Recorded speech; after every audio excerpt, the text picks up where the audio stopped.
09:15 a.m. Florida time, March 27, 2026.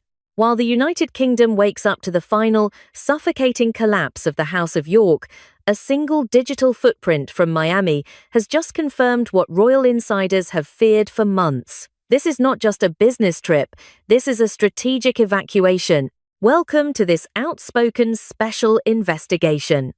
Before we dive into the leaked financial records that are tearing the York marriage apart, do me a favor, hit that subscribe button right now. More than 50% of you watching haven't subscribed yet.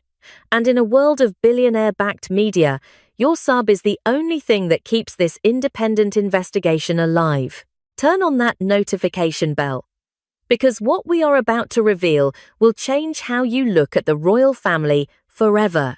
While Princess Beatrice is reportedly enduring what top royal correspondents describe as a full-fledged mental breakdown, her husband, the Italian-born property tycoon Edoardo Mapelli Mozzi Edo, is 3,000 miles away. At 9:15 this morning, he uploaded a single Instagram story. It was a sterile, high-contrast shot of a glass skyscraper overlooking Biscayne Bay. The caption contained 4 words: "Sustainability is the future."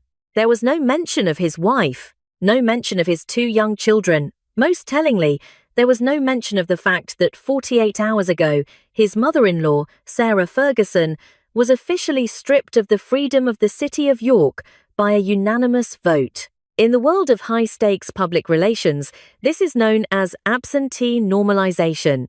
It is a calculated, cold-blooded effort to scrub the York brand from his professional life. Edo is no longer presenting himself as the son-in-law of Prince Andrew. He is rebranding as a global, self-made billionaire, standing alone in the Florida sun while the House of York sinks into the mud of history. The contrast is devastating. While Edo was seen sipping an espresso at the Faena Hotel in Miami Beach, a playground for the world's ultra-wealthy Beatrice was spotted in the shadows of the Cotswolds. Sources tell us she was seen at a small convenience store near their Oxfordshire home. The description was harrowing. One witness narrated the scene to us, saying, "She didn't look like a princess. She looked like a woman who hadn't slept in a week. Her eyes were sunken, her hair was disheveled, and she seemed to be staring at the shelves without seeing them. It was as if the weight of her father's disgrace had finally crushed her." The authority on this crisis is undeniable. We are looking at official records from Companies House in London. Document number 063363333, Banda Design Limited. The data reveals a staggering truth. In 2018, just before his relationship with Beatrice went public, Edo's company was in the red by £244,000. He was a man on the brink of a financial ceiling. Yet, by 2024, following his marriage into the Mountbatten Windsor line, his turnover skyrocketed to £2.2 million, with retained profits of £774,000. The mechanism is clear: the royal multiplier.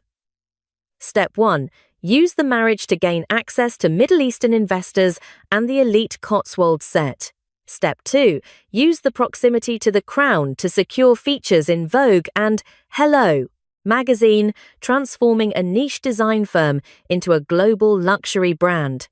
Step 3.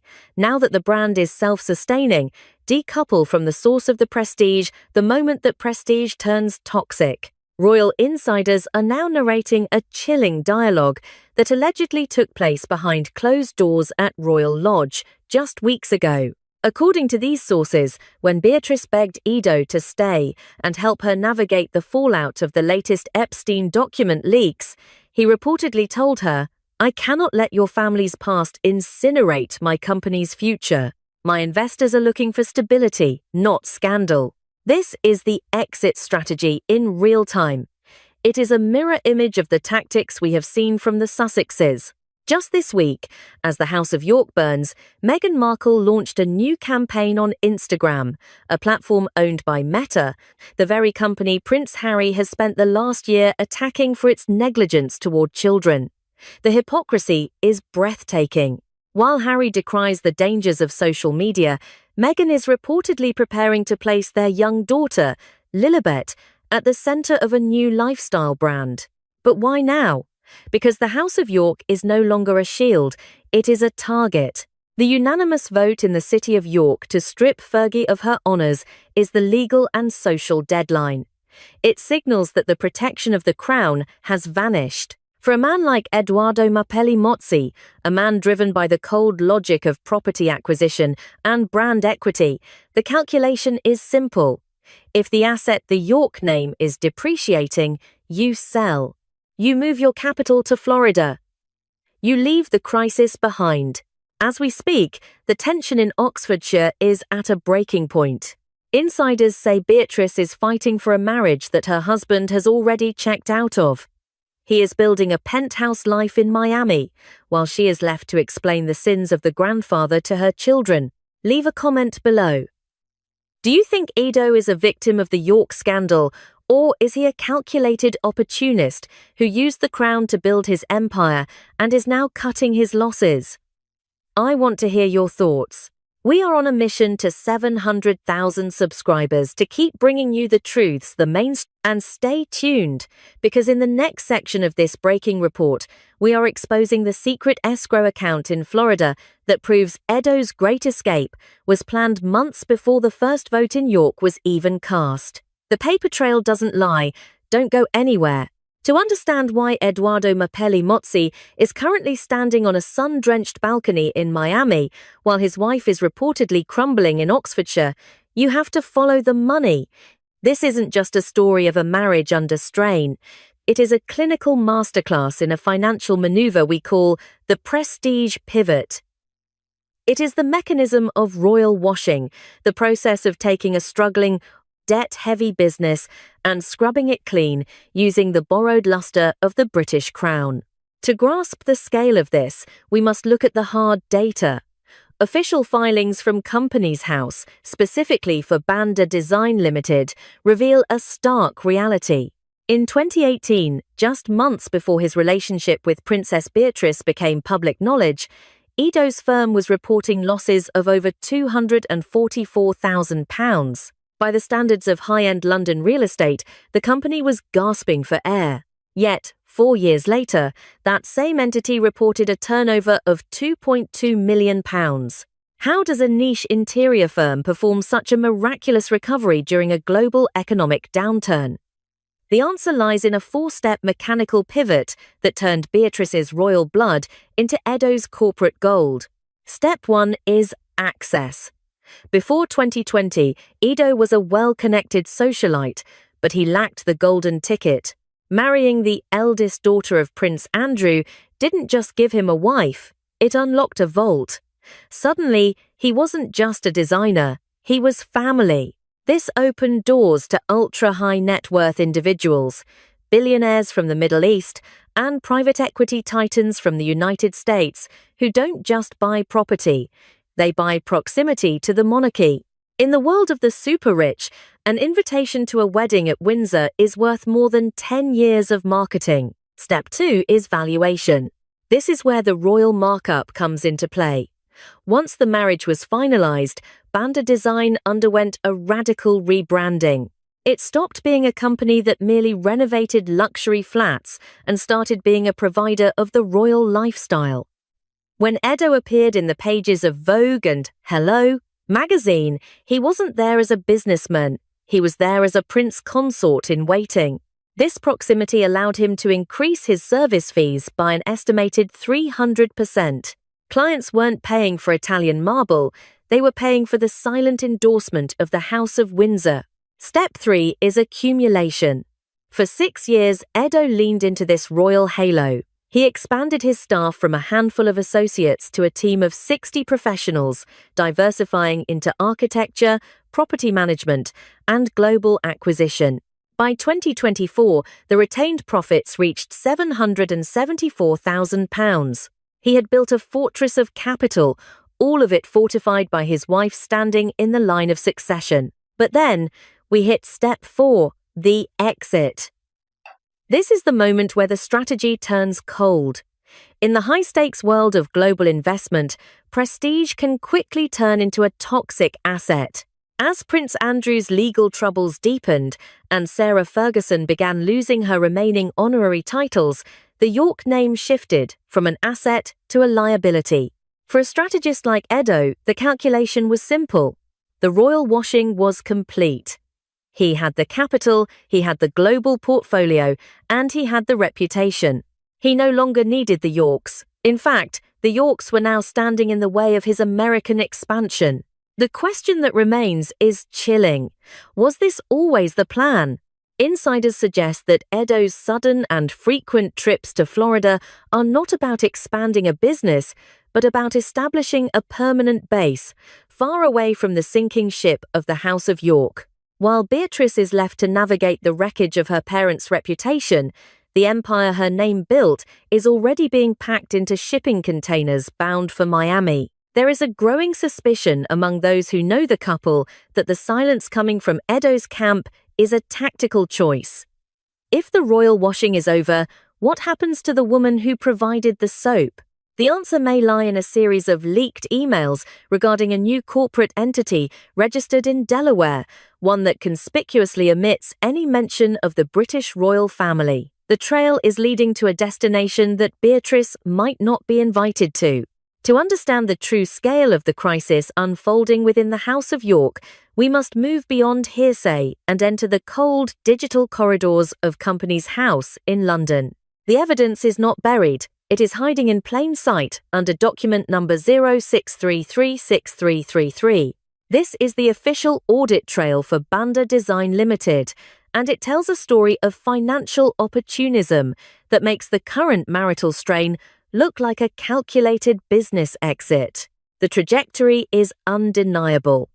According to these official filings, in the fiscal year of 2018, a time when Edoardo Mapelli Mozzi was just another high society figure struggling to break into the Premier League of property development, his company was bleeding. Banda Design was reporting a deficit of £244,000. It was a firm operating on a knife edge, vulnerable and deep in the red. Then came the royal pivot. Following the 2020 wedding at Windsor's Royal Chapel of All Saints, the financial ink turned from a desperate red to a triumphant black. By 2024, the same company reported a stunning turnaround, showing retained profits of £774,000. This wasn't just organic growth, this was a royal infusion. Sources within the London financial district describe this period as a masterclass in asset leverage. Edo didn't just marry a princess. He acquired a premier global brand that allowed him to charge a sovereign premium on every project he touched. But while Edo was accumulating wealth, the ground was shifting beneath his in-laws. The true authority that broke the camel's back didn't come from a palace official, but from the City of York Council. Just hours ago, in a move that has sent shockwaves through the aristocracy, the council voted unanimously 100% in agreement to strip Sarah Ferguson of her Freedom of the City title. This follows the same humiliating fate that befell Prince Andrew. Insiders are now narrating a moment of realization that allegedly took place in the Oxfordshire residence. When the news of the York Council's vote broke, a source close to the family describes the atmosphere as apocalyptic. The source narrates, Beatrice was sobbing, realizing that the family name had become a brand poison. But when she looked to Edo for support, he was already on his laptop, checking the closing times of his office in Miami. It was as if he had already mentally filed the Yorks under liquidation. This brings us to the most dangerous mechanism in this drama, the legal loophole of the Florida LLC. While the British royal family is famous for its ironclad prenuptial agreements documents designed to protect the Crown's assets from being pillaged during a divorce, Edoardo appears to have outmaneuvered the system. Royal prenups are effective within the jurisdiction of the United Kingdom, focusing on land and titles. However, they are notoriously weak when it comes to independent business entities registered in foreign jurisdictions. By shifting the majority of his new, royal-funded capital into a limited liability company in Florida, Edoardo has essentially moved the war chest out of the reach of the crown. If the marriage goes up in smoke, the legal mechanism is chillingly simple. The Florida LLC remains his personal, private property, untouchable by the English courts or the palace's lawyers. Is it a coincidence that Edo is in Florida at the exact moment the House of York is being stripped of its last shreds of dignity? Or is he simply finalizing the legal barriers that will protect his millions from a wife whose family name has become a global liability? The audit trail suggests that while Beatrice was focused on saving her father's reputation, her husband was focused on saving his own balance sheet. The question now isn't if he's leaving, but what and who is being left behind. To understand the current atomic clock ticking inside the House of York, we have to look at the critical path, a forensic timeline that proves this marital collapse was not a sudden accident, but a calculated trajectory. When you map the dates against the dollars, a chilling pattern emerges. This is the 0 hour for Princess Beatrice. The countdown began in July 2020. While the world saw a beautiful, socially distanced secret wedding at the Royal Chapel of All Saints in Windsor, the ledgers of Banda property were screaming for help. At the exact moment Beatrice was saying "I do," Edoardo Mozzi's company was drowning in debt. It was a firm with a high society facade, but a hollow core. To the public, it was a fairy tale. To the accountants, it was a Chapter 11 avoidance strategy. The marriage provided the ultimate collateral. Fast forward to January 2024. This is the moment the prestige pivot hit its peak. Banda reported a staggering turnover of £2.2 million. It was a victory for Edo's vision, but it was also the moment the exit strategy was activated. Insiders noted that Edo began spending more time in Florida and New York than in the British countryside. The focus of the business shifted to the United States. He was no longer building a home for a princess. He was building an offshore empire. Then, the catalyst. December 2025. The final, unredacted cache of the Epstein files was released. This time, the fallout didn't just burn Prince Andrew, it scorched Sarah Ferguson. Reports emerged suggesting her name appeared in contexts that implied she wasn't just a bystander, but a facilitator in the high-stakes social circles of the late financier. For the first time, the York brand went from being a nuisance to being radioactive. Which brings us to right now, March 27, 2026. We are in the middle of a 72-hour freefall, according to leaked reports from Oxfordshire at 11:33 a.m. on March 30, 2026, a date looming like a terminal diagnosis. Outspoken will confirm that Beatrice has reached a point of total psychological exhaustion.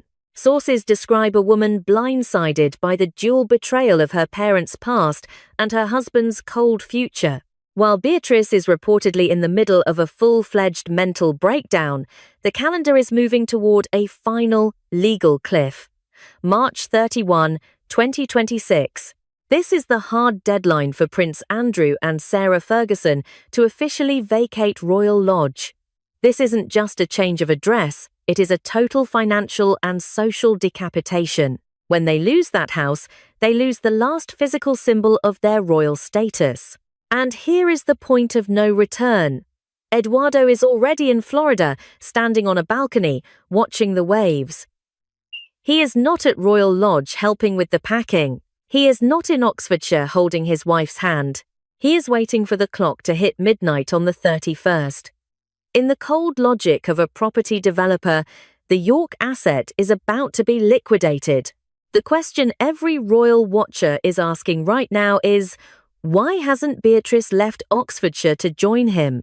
The answer may lie in a series of frantic phone calls intercepted by palace security, where Beatrice allegedly realized that the business trip Edo took to Florida didn't include a return ticket for her. The timeline is ending, and as the House of York prepares to lose its home, it appears Princess Beatrice has already lost her husband. The only thing left is the official announcement, and the deadline is only hours away. While the House of York is being dismantled in the courts of public opinion, a parallel strategy is unfolding across the Atlantic. This is what insiders call the Sussex Mirror. It is a reflection of the same ruthless launchpad tactic we are seeing with Edoardo Mozzi, but executed with even greater global ambition. Just this week, as Princess Beatrice reportedly hit her breaking point, Prince Harry and Meghan Markle were seen celebrating a unanimous jury decision against Meta and Google. On the surface, the narrative was about protecting children from the negligence of tech giants. But analysts within the Arkwell Philanthropy Network are narrating a much more calculated motive. This is the mechanism of controlled media. By attacking the giants of Silicon Valley, the Sussexes aren't just seeking justice, they are attempting to burn the very bridges they crossed to reach their current status. The goal is simple. If you can legally categorize social media as a malicious entity, you can demand total control over the narratives published on those platforms. The hypocrisy of this move reached a fever pitch at precisely 0900 hours on March 25, 2026. In the same 48-hour window that Harry denounced the malice of Meta, Meghan Markle launched a new, high-gloss campaign for her lifestyle brand, American Riviera Orchard. The primary tool for this launch? Instagram, a platform owned by the very company they are suing for negligence. But the detail that has ignited a firestorm of outrage is the appearance of their daughter, Lilibet. In a series of curated high-definition videos, the preschool-age daughter of the Duke and Duchess was seen running through the gardens of Montecito, her image used as the ultimate marketing bait to sell jars of jam and luxury homeware. For a couple that has spent years lecturing the world on the danger of cameras and the sanctity of their children's privacy, the pivot is staggering. One former associate of the Sussexes narrated the internal tension of this move, stating, "The plan was always to use the royal connection to build the platform. Once the platform was big enough to sustain the business, the family becomes an obstacle. They are using Lilibet now because the royal brand is losing its shine, and they need a new, younger face to maintain the engagement. It's the ultimate PR shield." The connection between Meghan and Edo is undeniable. Both entered the royal family at moments of personal or professional vulnerability. Both used the royal halo to secure global press coverage, elite investment contacts, and a level of visibility that money cannot buy. And now, both are activating their exit strategy the moment the crown becomes a liability. In the world of the Sussexes, the bridge to the monarchy is already a smouldering ruin. They have successfully transitioned from royals to content creators, using their children as the new currency of their empire. In the world of Edoardo Mozzi, the transition is reaching its final stage. He has the capital, he has the Florida headquarters, and he has the global prestige. The Sussexes are burning the bridge to control the narrative. Edoardo is burning the bridge to protect the profit. In both scenarios, the members of the royal family who provided the launchpad, Beatrice and Harry, are left standing on the edge of a cliff, watching their partners fly away toward a new, independent horizon. As we analyze the final documents of this breaking story, one question looms.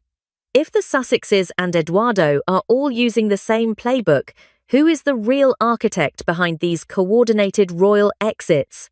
The answer may lie in a series of encrypted communications between Montecito and Miami that our investigators have just uncovered.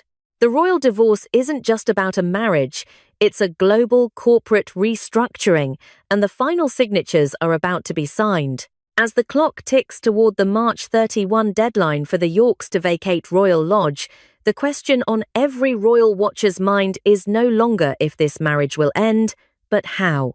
Based on our investigation into the Florida tax records and the shifting capital of Banda Design, we have mapped out the most probable trajectory for the future of Princess Beatrice and Edoardo Mozzi. We call this the business exit scenario. Our analysts put the probability of this outcome at 60%. In this kitsch ban, Edoardo will not file for divorce immediately.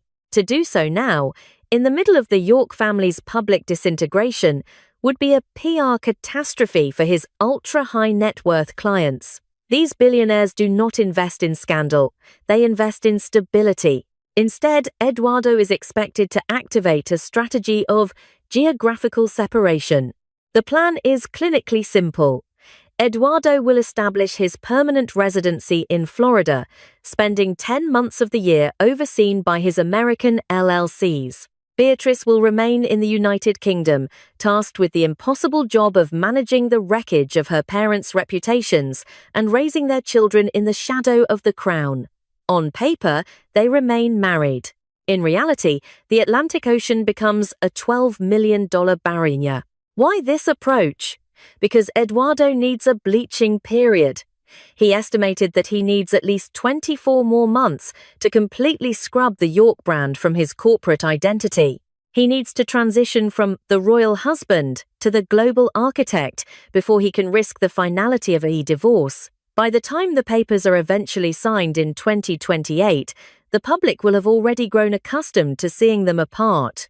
It is the ultimate slow fade. One source close to the property magnate narrated his mindset to us, saying, "Edo is a man who thinks in 10-year cycles." He views this marriage as a successful acquisition that has reached its peak valuation. Now, he is simply managing the divestment. He doesn't hate Beatrice, he just doesn't see a place for her in the next phase of his empire. But as we finalize this report, our investigators uncovered a detail that accelerates this timeline.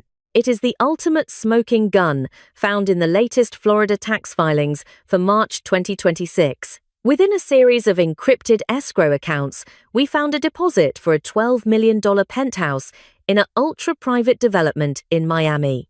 This is the point where the mystery turns dark. We have confirmed that the designated beneficiary of this $12 million property is not Princess Beatrice. Her name is nowhere on the deed. Her name is nowhere on the residency application. So, who is the woman who will be joining Edoardo in his new American life?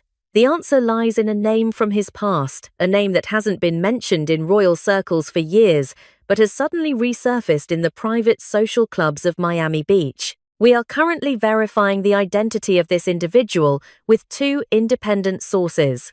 The royal divorce isn't coming. The replacement has already arrived. We will reveal the name of the penthouse beneficiary and the full details of the Florida escrow agreement in our special follow-up report tomorrow. You do not want to miss this. 3:14 a.m., March 30th, 2026. Inside hangar number 4 at Van Nuys Private Airport in Los Angeles, the pre-dawn silence is shattered not by the roar of engines, but by the digital chime of a high-priority intercept. A Gulfstream G650, fueled for a 10-hour transatlantic flight to London, sits idling on the tarmac. Its flight plan was filed, its crew was ready, and the Duke of Sussex was reportedly on board. But as the pilot prepared for taxi, a red notice flashed across the encrypted ACARS messaging system. This was not a routine check. This was a constitutional blockade executed from 5,000 miles away. The directive, authorized by the British Home Office and coordinated through the Federal Aviation Administration, issued an immediate and indefinite halt to the departure. The reason cited was a Tier 1 verification failure of the passenger manifest. Specifically, the diplomatic passport status of Archie and Lilibet Mountbatten Windsor has been officially suspended. In the blink of an eye, the children who occupied the 6th and 7th positions in the line of succession were no longer flagged as protected royals in the global immigration database. They have been recategorized as private citizens of the United States with no sovereign immunity. According to an eyewitness account from a ground handler at Hangar 4, the confusion inside the cockpit was immediate. The pilot was overheard on the radio frequency asking for clarification, stating, quote, "We have sovereign clearance. Please confirm the hold." The response from the tower, dictated by a direct link to the British Border Force, was chillingly brief. Sovereign clearance has been rescinded by the issuing authority. Passenger IDs 4 and 5 are currently flagged for status verification. You are ordered to power down and await further instruction. The shockwaves from this airport standoff are vibrating through every capital in the Commonwealth. What we are witnessing today, March 30th, is the first physical execution of a legal strategy months in the manner. This is the moment the theory of the law met the reality of the tarmac. If you are as stunned by this escalation as the rest of the world, hit the like button right now and subscribe.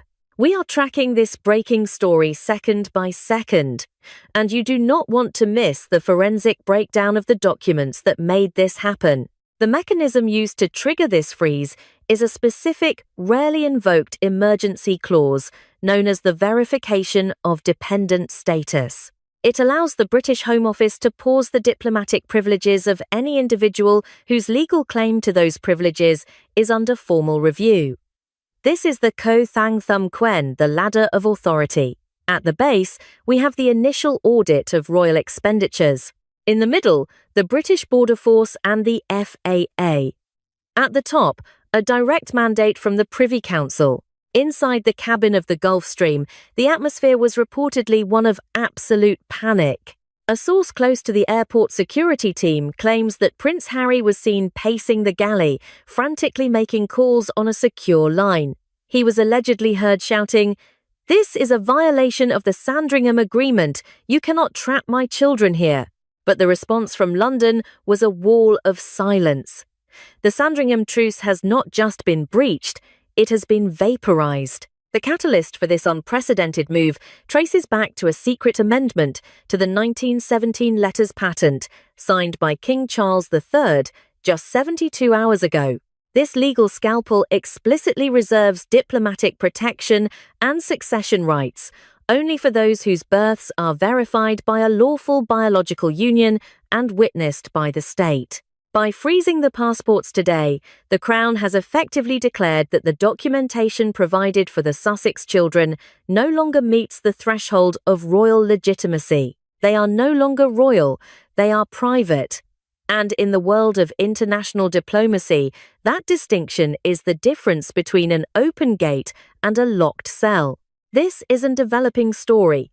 The Sussex legal team is expected to file an emergency injunction within the hour, but the precedent is already set. The Crown is no longer waiting for an explanation. They are enforcing the law. What do you think about this sudden move by the Home Office? Is it a necessary security measure or a cold-hearted strike against two young children? Drop your thoughts in the comments below. I am reading every single one of them. Stay tuned, because the evidence from the Delaware money trail that triggered this entire airport crisis is coming up next. You won't believe the names on the invoices. Stay with us. The pre-dawn blockade at Van Nuys was not a sudden act of malice. It was the final, inevitable domino to fall in a sequence that began 3 months ago, during a cold evening in early January. The location was the Rosewood Miramar Beach, a sprawling, ultra-luxury estate in Montecito, where the air is thick with the scent of salt water and absolute privacy. Inside a soundproofed private dining room reserved for tech titans and high-level media strategists, Meghan Markle was reportedly holding court. However, in the world of high-stakes diplomacy, there is no such thing as an off-the-record conversation. According to intelligence relayed directly to the office of the King's private secretary at Buckingham Palace, a single 12-word sentence uttered by the Duchess over a glass of vintage wine shattered a multi-year ceasefire. The quote, corroborated by at least 2 guests with diplomatic ties, was devastating in its arrogance. "Archie has more spark than George. He was made for the spotlight." To a casual observer, this sounds like standard maternal pride. But to the grey suits in London, it was a declaration of war. By making a direct, unflattering comparison between her son and the future King of England, Meghan didn't just boast, she violated the foundational logic of the British monarchy. It was a calculated strike against the heir to the throne, and it triggered an immediate, scorched-earth legal response. This was a direct breach of the Sandringham Protocol, specifically Clause 7, Paragraph 3. To understand why this 12-word comment led to the freezing of passports on a California tarmac today, we have to look at the silent truce that has governed the Sussexes' exile since 2020. Here is the mechanism of that truce, the secret 3-step arrangement that has now been permanently deactivated. Step 1. The Crown agreed to remain silent regarding the persistent, documented irregularities surrounding the births of the Sussex children. For years, the palace ignored the lack of signatures from royal physicians and the missing public birth announcements on the palace gates. The surrogacy question was effectively buried. Step 2. In exchange for this silence, the Sussexes were strictly forbidden from challenging the legitimacy or the public image of Prince George, Princess Charlotte, or Prince Louis. This was the dead man's switch of their agreement. Do not touch the line of succession, and we will not touch your children's status. Step 3. The moment Meghan compared Archie's spark to George's perceived reserve in a room full of media power brokers, she satisfied the breach condition.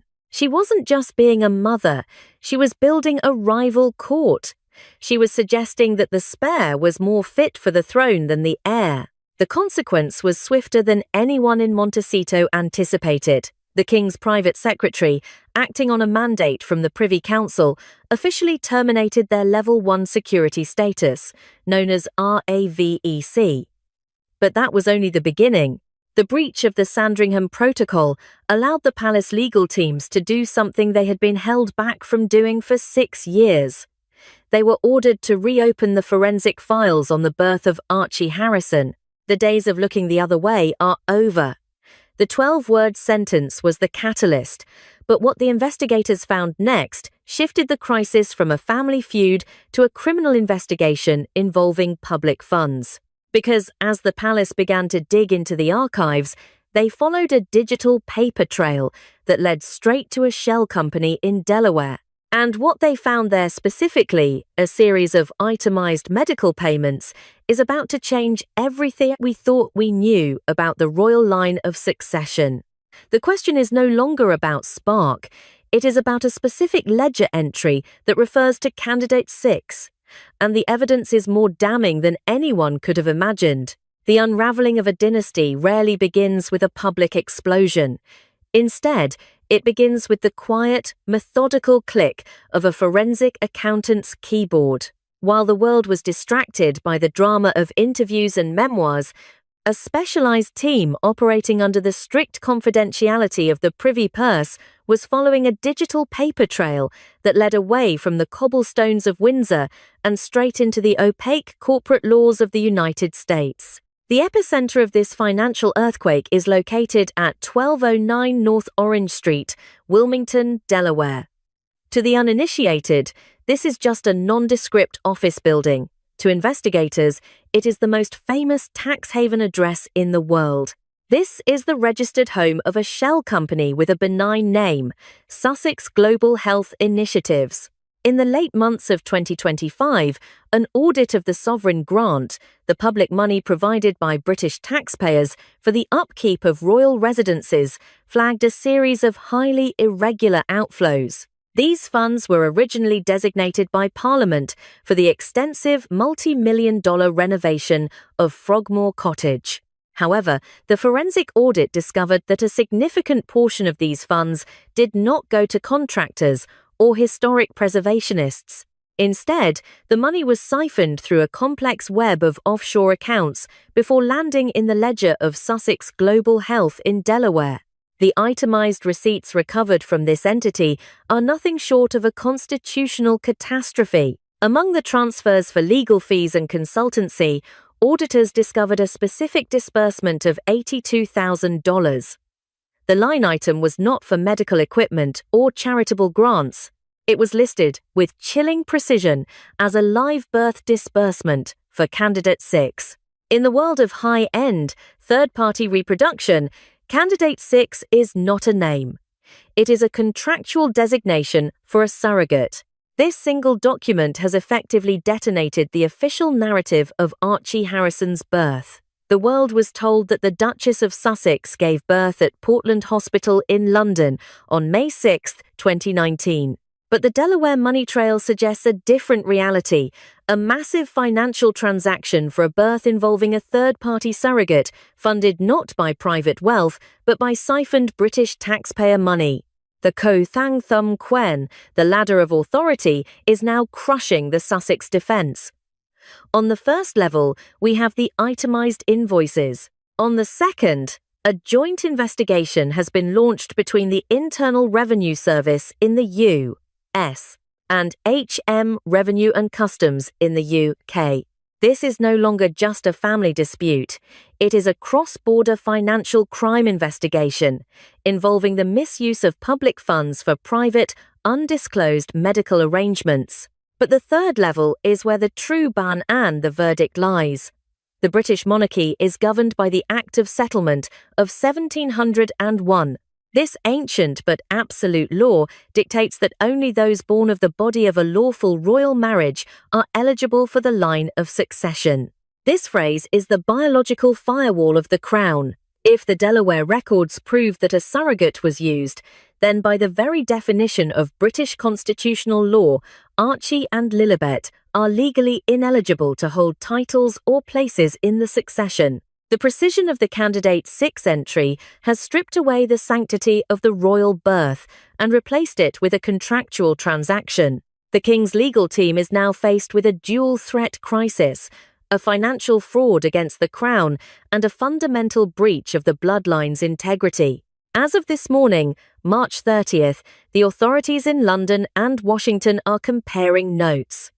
The Sussexes' reliance on ambiguity has finally hit a wall of hard data. But the most devastating part of this discovery isn't just the money, it's the secret letter left by the late Queen Elizabeth II, which was reportedly unsealed only after these financial irregularities came to light. The contents of that letter are whispered to contain the final, definitive word on what happens to royals who choose tactics over truth. And the fallout from that letter is about to meet Prince Harry head-on as he lands in London.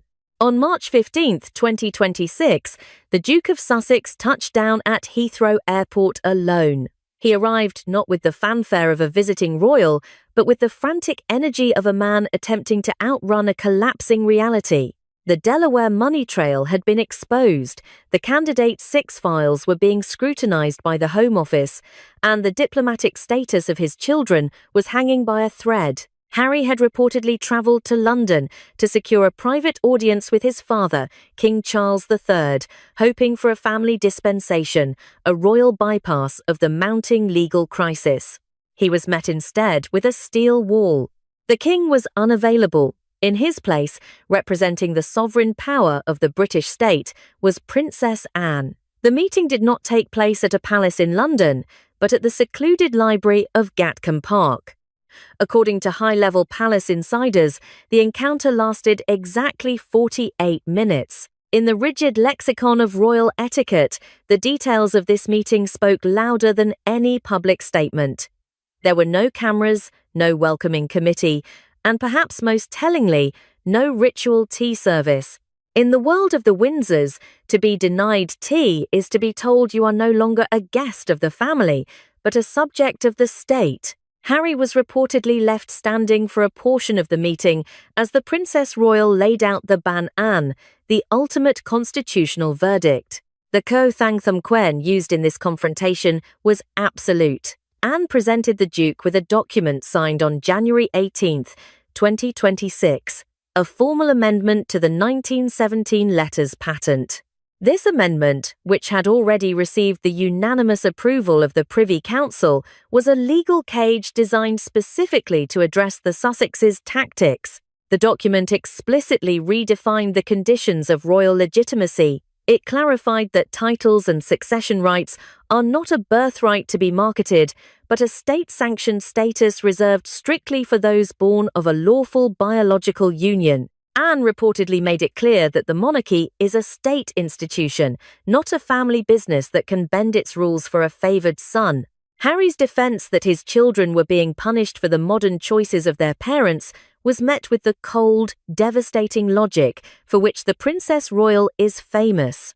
She informed him that the law does not recognize modern choices when it comes to the integrity of a 1,000-year-old bloodline. The amendment rendered the candidate's 6 designations in Delaware not just a financial scandal, but a permanent legal disqualification from the line of succession.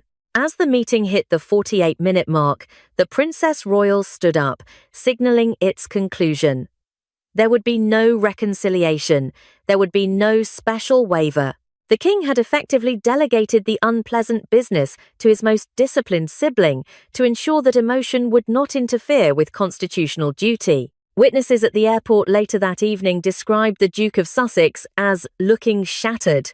He realized then that the shield he thought would protect Archie and Lilibet forever had been dismantled by the very family he had sought to challenge. As he boarded his flight back to California, one phrase from the meeting began to circulate among the palace staff, a phrase that has since become the unofficial mantra of the king's inner circle.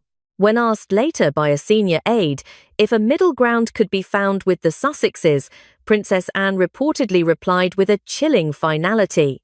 One cannot reconcile with tactics, one can only reconcile with the truth. But while Harry was facing the steel wall in Gloucestershire, another member of the royal family was preparing a very different kind of response, a silent, symbolic strike that would resonate far more deeply with the public than any legal document.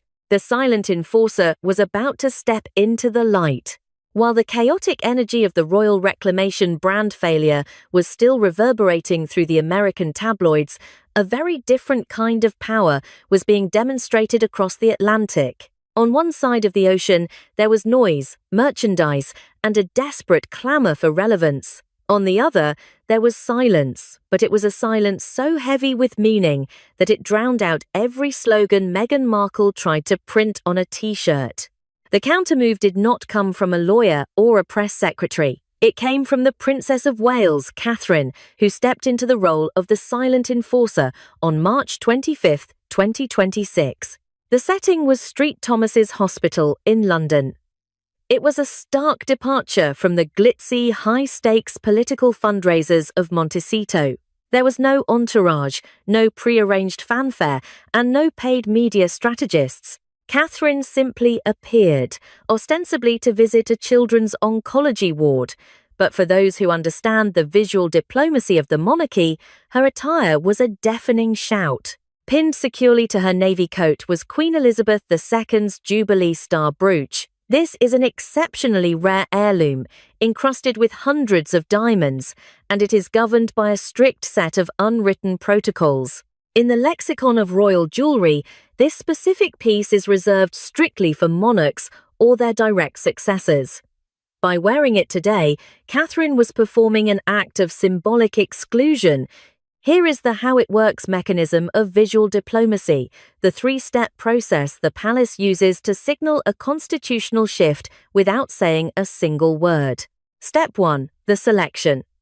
The Jubilee Star is a physical embodiment of the sovereign's trust. It was rarely seen during the late Queen's final years, saved only for moments of ultimate state significance.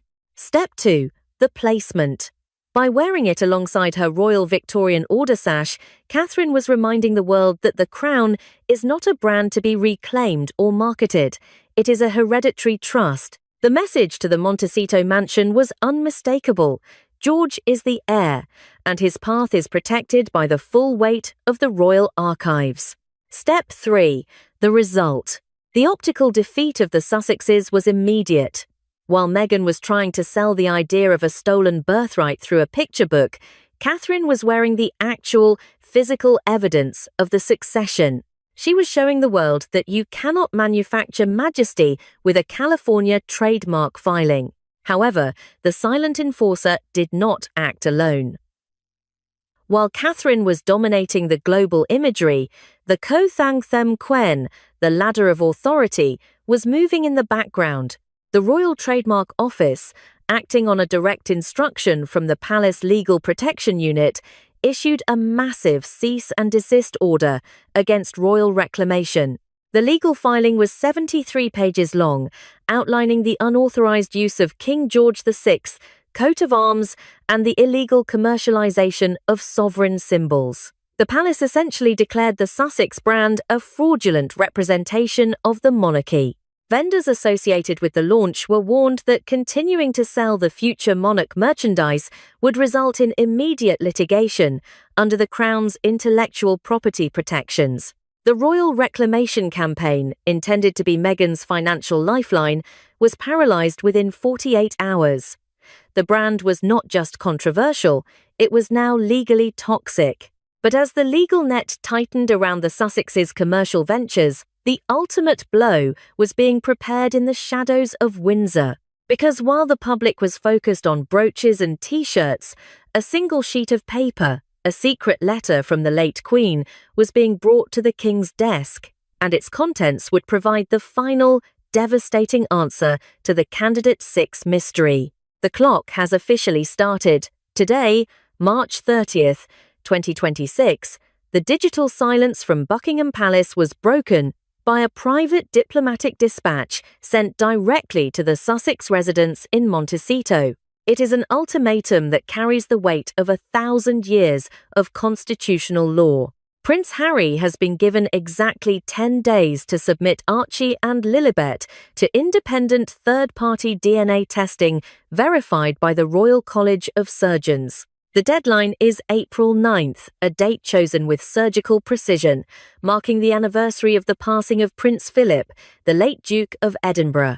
If the Duke of Sussex fails to provide verifiable biological proof by this date, his children's names will be irrevocably struck from the official line of succession. The sobriquet, the sacred register of heirs, will be purged. As we analyze the scenario tree for the next 10 days, the reality for the Sussexes looks increasingly grim. We have mapped out 3 potential paths based on the current legal climate and the mounting evidence from the Delaware money trail. The first path, and the most likely at 60%, is the worst-case scenario. Harry refuses the DNA mandate, citing a breach of privacy. The immediate consequence is a total constitutional blackout. The diplomatic passports frozen at Van Nuys will be permanently cancelled. The Sussexes will be recategorised as exiled private citizens with zero access to sovereign funding or security. Their titles of Duke and Duchess will be placed in abeyance, and they will be left to navigate the American legal system without a royal shield. The second path, at 30%, is the middle ground. Harry complies with the testing but agrees to a confidential settlement. In this scenario, the children might retain their titles as a courtesy style only, but they would be formally removed from the line of succession. This would require the Sussexes to return to a life of quiet isolation in the United Kingdom, effectively becoming non-entities in the royal hierarchy. The third path, at a mere 10%, is total vindication. This would require the DNA tests to perfectly match the royal bloodline and the Delaware payments to be explained away as a massive clerical error. Given the forensic accountants have already itemized the Candidate 6 disbursement, this scenario is almost mathematically impossible. From our perspective, the Crown is leaning toward the first scenario, the hard path. Why? Because for the monarchy to survive the era of King Charles III, it requires absolute, unassailable integrity. The institution cannot afford the shadow of a surrogacy fraud or the misuse of public funds to linger. They are not choosing to be harsh, they are choosing to exist. But as we reach the final minutes of this breaking report, the most chilling detail has just emerged from the Windsor archives.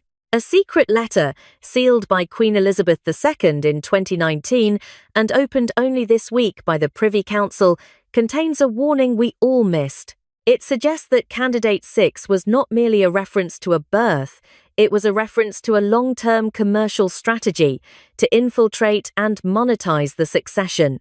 The letter hints that the truth about Archie's birth is only the first layer of a much deeper deception. Was Candidate 6 a child, or was it a plan? The story is far from over, and the 10-day countdown to April 9th has only just begun. What do you think? Is the king being too ruthless, or is this the only way to save the crown? Drop your vote in the comments. Are you Team Duty or Team Hollywood?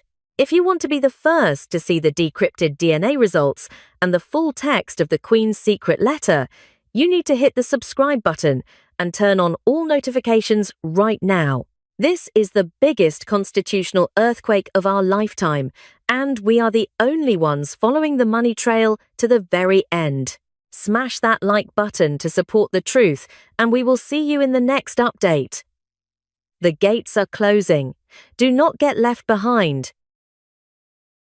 11:15 a.m., March 31st, 2026. At the Galilee porch of St. George's Chapel, Windsor, a frail but resolute King Charles III waves to a crowd of well-wishers for the Easter Matins service. This should be a moment of national unity, a symbol of the Crown's resilience after 2 years of grueling medical battles. But behind the scenes, within the secure digital vaults of Buckingham Palace, an alarm is sounding. While the King smiles for the cameras, a tactical strike has just been launched from a Montecito mansion, 5,000 miles away. This is not a holiday greeting. It is a cold, calculated ultimatum, galled by financial desperation. Prince Harry has officially placed a knife to the throat of the royal schedule for the summer of 2026. According to high-level briefings obtained from the inner circle, the Duke of Sussex has issued a demand that is as shocking as it is heartless. He is not asking for a reconciliation.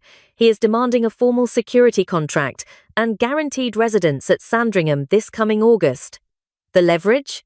A silent but deadly threat to disclose the classified details of the King's ongoing medical journey, details that the palace has fought desperately to keep private for 24 months. This is no longer a family dispute. This is a medical records transaction. Harry is allegedly using his father's survival as a bargaining chip for his own status.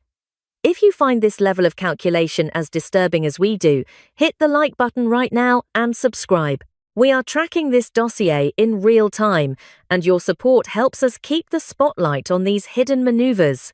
As the King walked toward the chapel this morning, American tabloid outlets, primed by the Sussex PR machine, simultaneously dropped a pre-packaged narrative. The headline: Harry desperate to visit sick father, but blocked by William. It is a classic move of psychological warfare. By framing the story as a worried son versus a cold brother, the Sussexes are attempting to bypass the palace's gates and appeal directly to public sentiment. But the reality on the ground in London is far uglier.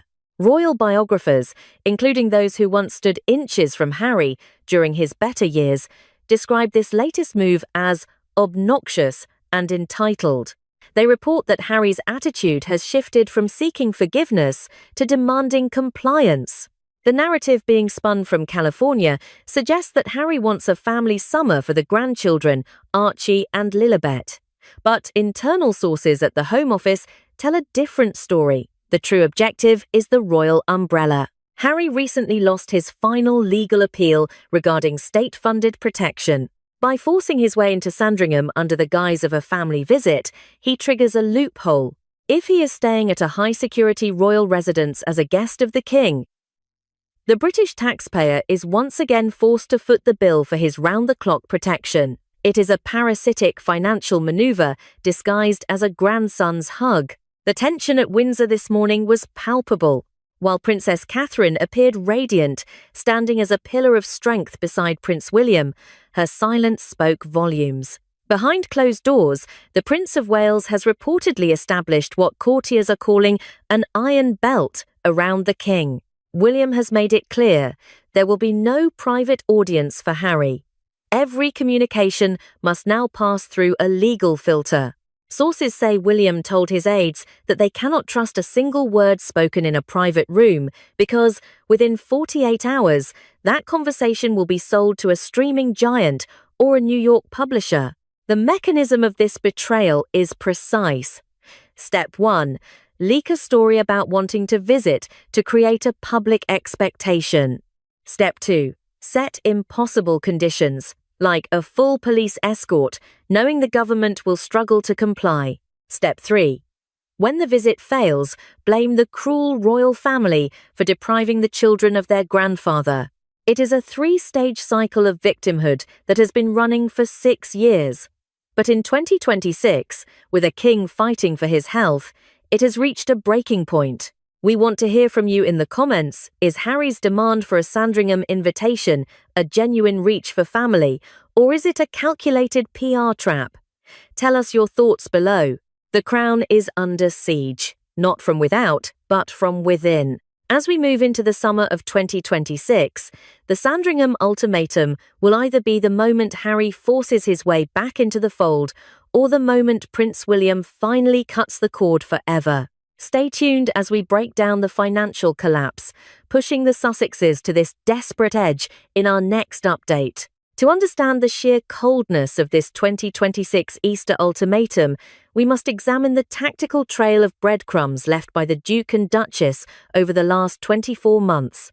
This is a dossier of a declining brand, a timeline that reveals a steady shift from royal rebellion to what experts now call reputational cannibalism. The degeneration of Prince Harry from a beloved veteran to a transactional actor did not happen overnight. It was a calibrated descent fueled by a desperate need for relevance and, more importantly, liquidity. The records begin in February 2024. The king had just received a devastating medical diagnosis. Harry boarded a transatlantic flight, landing in London for a visit that lasted a mere 45 minutes. To the public, it looked like a son's devotion. But the mask slipped less than 18 hours later. Before his plane had even refueled back in the States, Harry was appearing on a major American morning show, discussing his father's condition for an audience of millions. It was the first clear sign of a new, disturbing pattern. Every minute spent with the king was being logged as future intellectual property. By May 2025, the strategy shifted to global optics.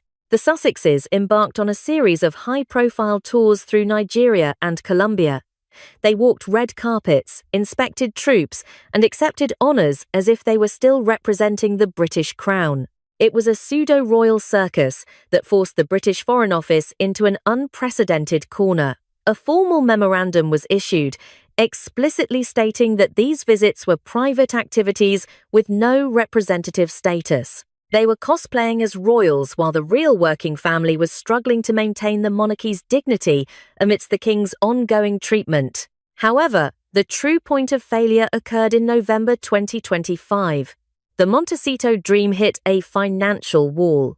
Meghan's lifestyle brand, as ever, which promised high-end domestic luxury, suffered a catastrophic collapse in its first major fiscal quarter. Market reports suggested the public appetite for $64 candles and $14 jam had evaporated. With a burn rate of millions per year on private security and legal fees, the Sussexes found themselves in a vortex of insolvency. It was at this precise moment that the plan to return to the fold was activated. Not out of loyalty, but out of financial necessity. The final legal blow landed in January 2026. After years of litigation, the Ravec office at the Home Office delivered a definitive ruling. Harry would receive no taxpayer-funded security on British soil. He is now a private citizen with a global profile and no state-funded shield. This is the hidden trigger for the Sandringham demand we are seeing today, on March 31, 2026. He needs a royal residence because it is the only place left where he can hide behind a wall he doesn't have to pay for. But the Prince of Wales has been watching this timeline with clinical precision. As of this Easter morning, Prince William has officially enacted the Iron Belt policy. Inside the palace, the directive is clear. Harry is no longer a family member. He is a security risk and a data leak. Every communication is now diverted to a legal vetting team. No private phone calls. No unrecorded meetings. William has effectively quarantined the king from his younger son to protect the sanctity of the crown's remaining secrets.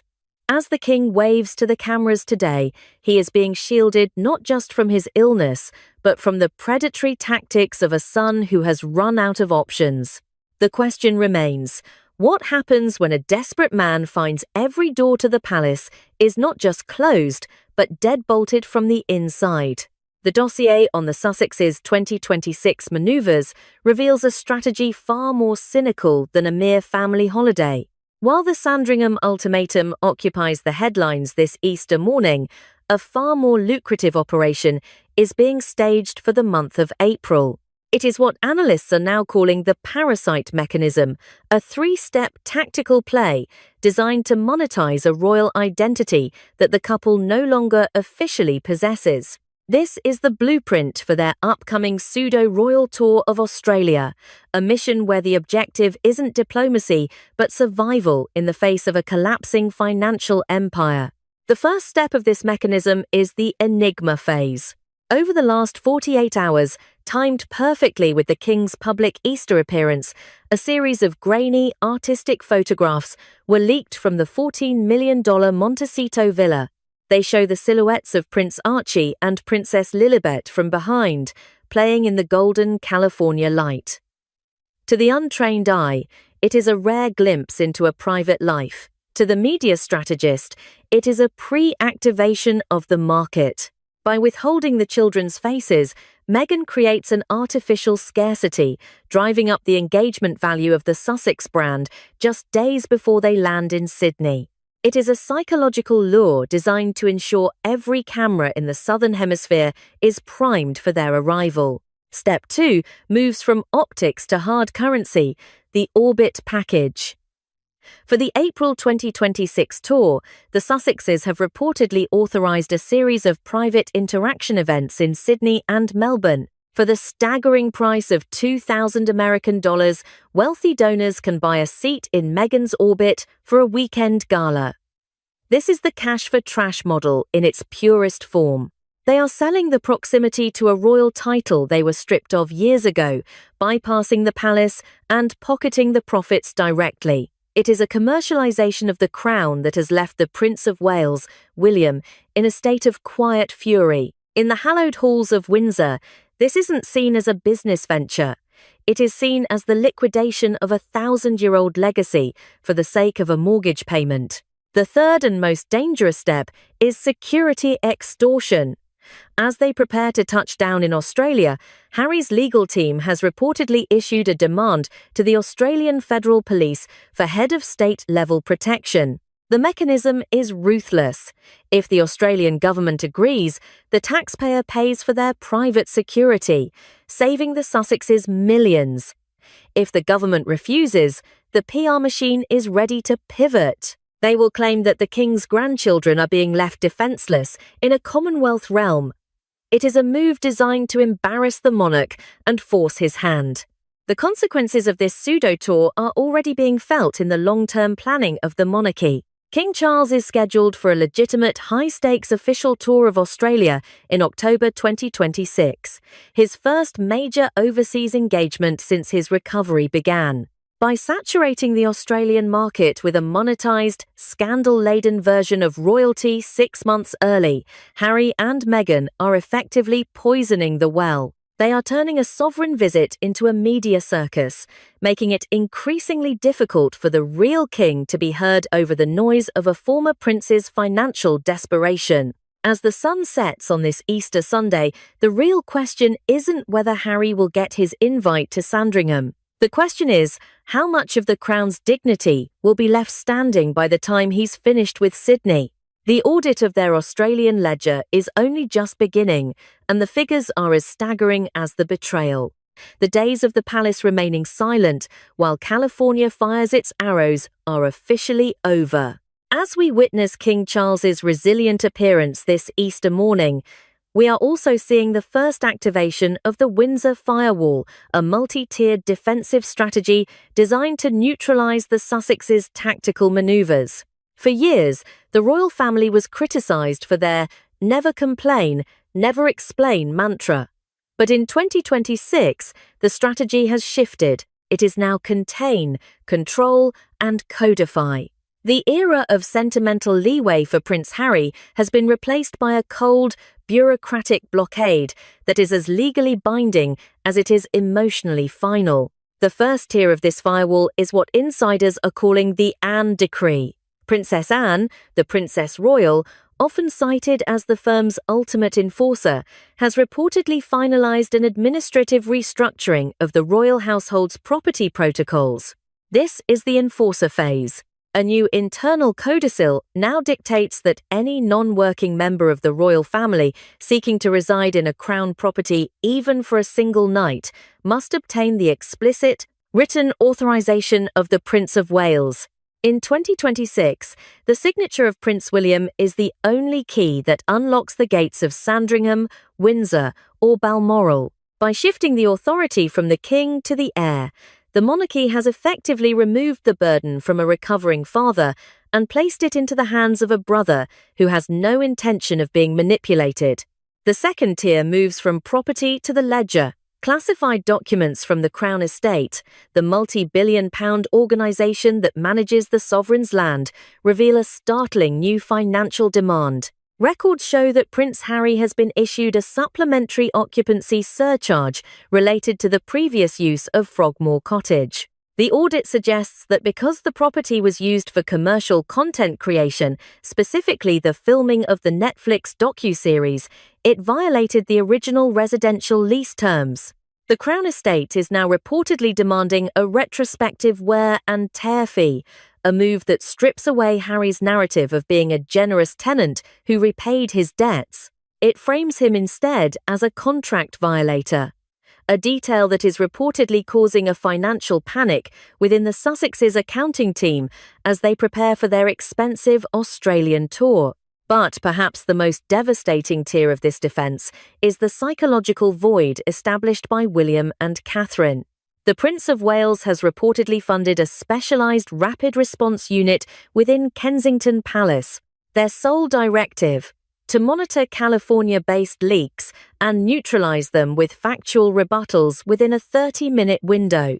More importantly, we are seeing the rise of Catherine's weaponised silence.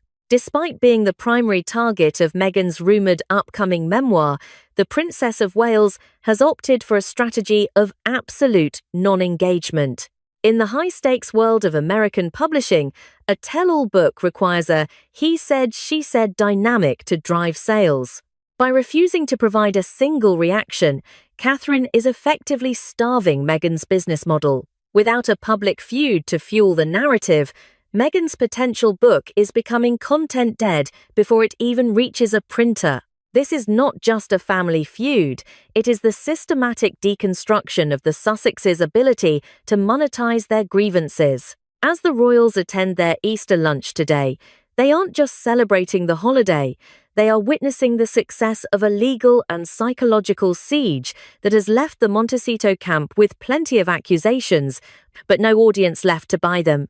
The firewall is holding, and for Harry, the cost of trying to breach it is about to become astronomical. The smiling face of King Charles this Easter morning masks a deeper, more personal wound that the public is only beginning to understand. As we look at the King today, appearing resilient at Windsor on March 31st, 2026, the dossier of private betrayals behind the scenes reveals a level of coldness that has shattered any remaining hope for a Sussex return. This isn't just about a son being distant, it is about what insiders are calling a systematic exploitation of a father's most vulnerable moments. The investigation into Harry's 2025 interactions with the palace has unearthed a chilling detail, brought to light by veteran royal biographer Angela Levin. According to her high-level sources, Harry attempted to covertly record several brief, emotionally charged phone calls with King Charles throughout the last year. These weren't intended as mementos of a son's love.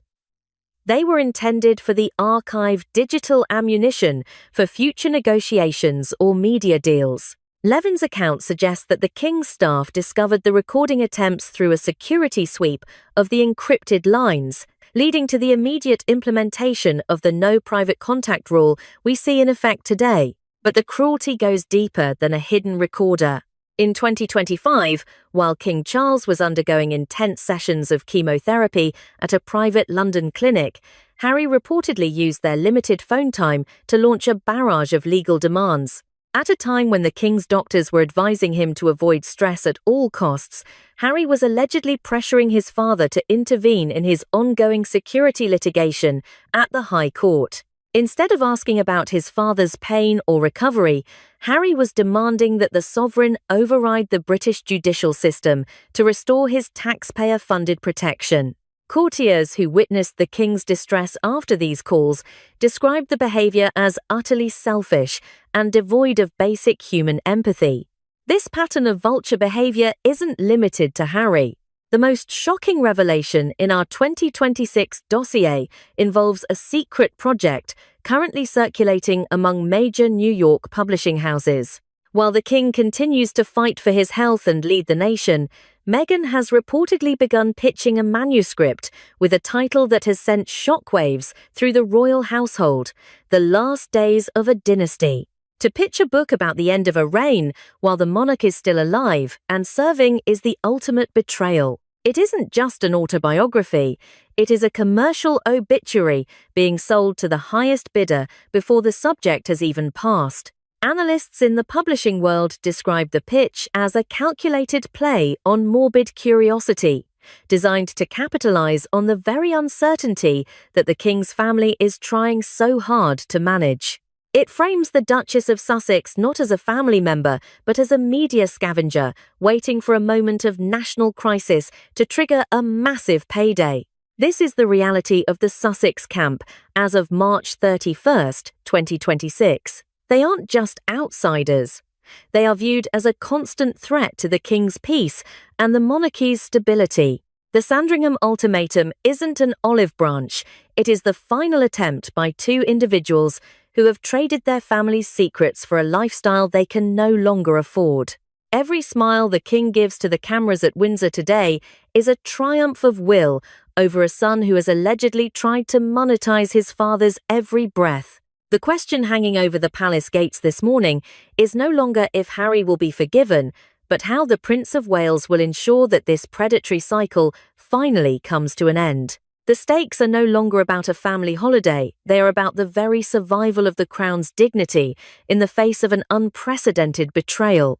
As the King's motorcade leaves Windsor this afternoon on March 31st, 2026, the question is no longer whether Harry's ultimatum will be answered, but how the Prince of Wales will finally dismantle the Sussex brand once and for all. Our investigation into the Sandringham summer dossier points to two distinct paths, and neither ends well for the Duke and Duchess. Scenario A, with an 85% probability, is what courtiers are calling Operation Silence. Prince William has reportedly convinced the king that any response is a strategic error. In this scenario, the Sandringham invitation simply never arrives. Harry will be forced to fulfill his threat of coming to the United Kingdom anyway, but he will find the gates of every royal residence deadbolted against him. He will likely be seen staying in a high-security London hotel, paying out of his own shrinking pockets. We expect to see the inevitable staged paparazzi shots within 48 hours of his arrival, the abandoned prince walking alone, a desperate visual plea for sympathy that the British public no longer buys. It is a script we have seen before, but in 2026, the audience has moved on. Scenario B involves a total financial hemorrhage. Reports from Sydney suggest the upcoming April tour is facing a logistical and PR nightmare. With over 40,000 signatures on a formal protest petition, the Sussexes are walking into a hostile environment. If the Australian tour fails to generate the promised orbit revenue, the Netflix board is reportedly ready to trigger a lack of viability clause. In 2026, the Sussexes are no longer a prestige asset, they are a liability. They aren't just fighting for a room at Sandringham, they are fighting to keep the lights on in Montecito. But there is a shadow looming over the palace this afternoon that is even darker than Harry's demands. It is the enigma of Sarah Ferguson. While Harry and Meghan have been noisy, Fergie has been terrifyingly silent. Our sources indicate she is currently in a high-stakes negotiation with a major American publisher regarding a tell-all of her own one that reportedly contains unredacted details from the Epstein files. Why has she been absent from the public eye for months? Is she the wild card in a new pincer attack against the crown, potentially coordinating with California to maximize the damage at the king's weakest moment? Look closely at the footage from this morning's Easter service at St. George's Chapel. Pay attention to the strategic positioning of Princess Anne, her constant proximity to the king, and her deliberate stance at the Galilee porch wasn't just for ceremonial show. She is the enforcer for a reason, and insiders suggest she was guarding a secret that has yet to break the surface. A secret that involves a missing duchess and a legal document that could rewrite the history of the House of Windsor. We are currently tracking the movement of a high-level courier between London and a wellness retreat in Switzerland as we speak. What did Sarah Ferguson hide? And is Meghan about to help her reveal it to save her own failing brand? We want to hear your theories. Is this a coordinated strike by the outsider duchesses, or is William's iron belt strong enough to withstand the fallout? Drop a comment below and let us know. If you want the full investigative breakdown of the Epstein connection and what Princess Anne is really guarding, make sure you hit the like button and subscribe with all notifications turned on. Our deep dive into the Swiss spa dossier drops tomorrow morning at 8 a.m. You will want to see the documents we've uncovered before they are suppressed. The real war for the crown is just beginning. Stay tuned. Breaking news on this Tuesday morning, March 31st, 2026. While the world was sleeping, a 200-year-old wall of silence just collapsed in London, and the debris is hitting the Montecito mansion harder than any headline in history. We are witnessing the definitive tipping point. This is no longer about tabloid gossip or Reddit theories.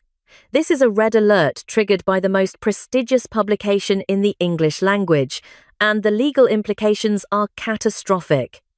14 days ago, on March 17, 2026, at exactly 4 post-meridiem, a final draft was approved inside the editorial offices of The Spectator at number 22 Old Queen Street, London. This building stands in the shadow of Westminster, a place where lawyers and editors move with surgical precision. For 4 straight hours, a team of veteran barristers and senior editors scrutinized one specific column written by Julie Burchell. They weren't looking for typos. They were measuring the weight of a legal nuclear bomb.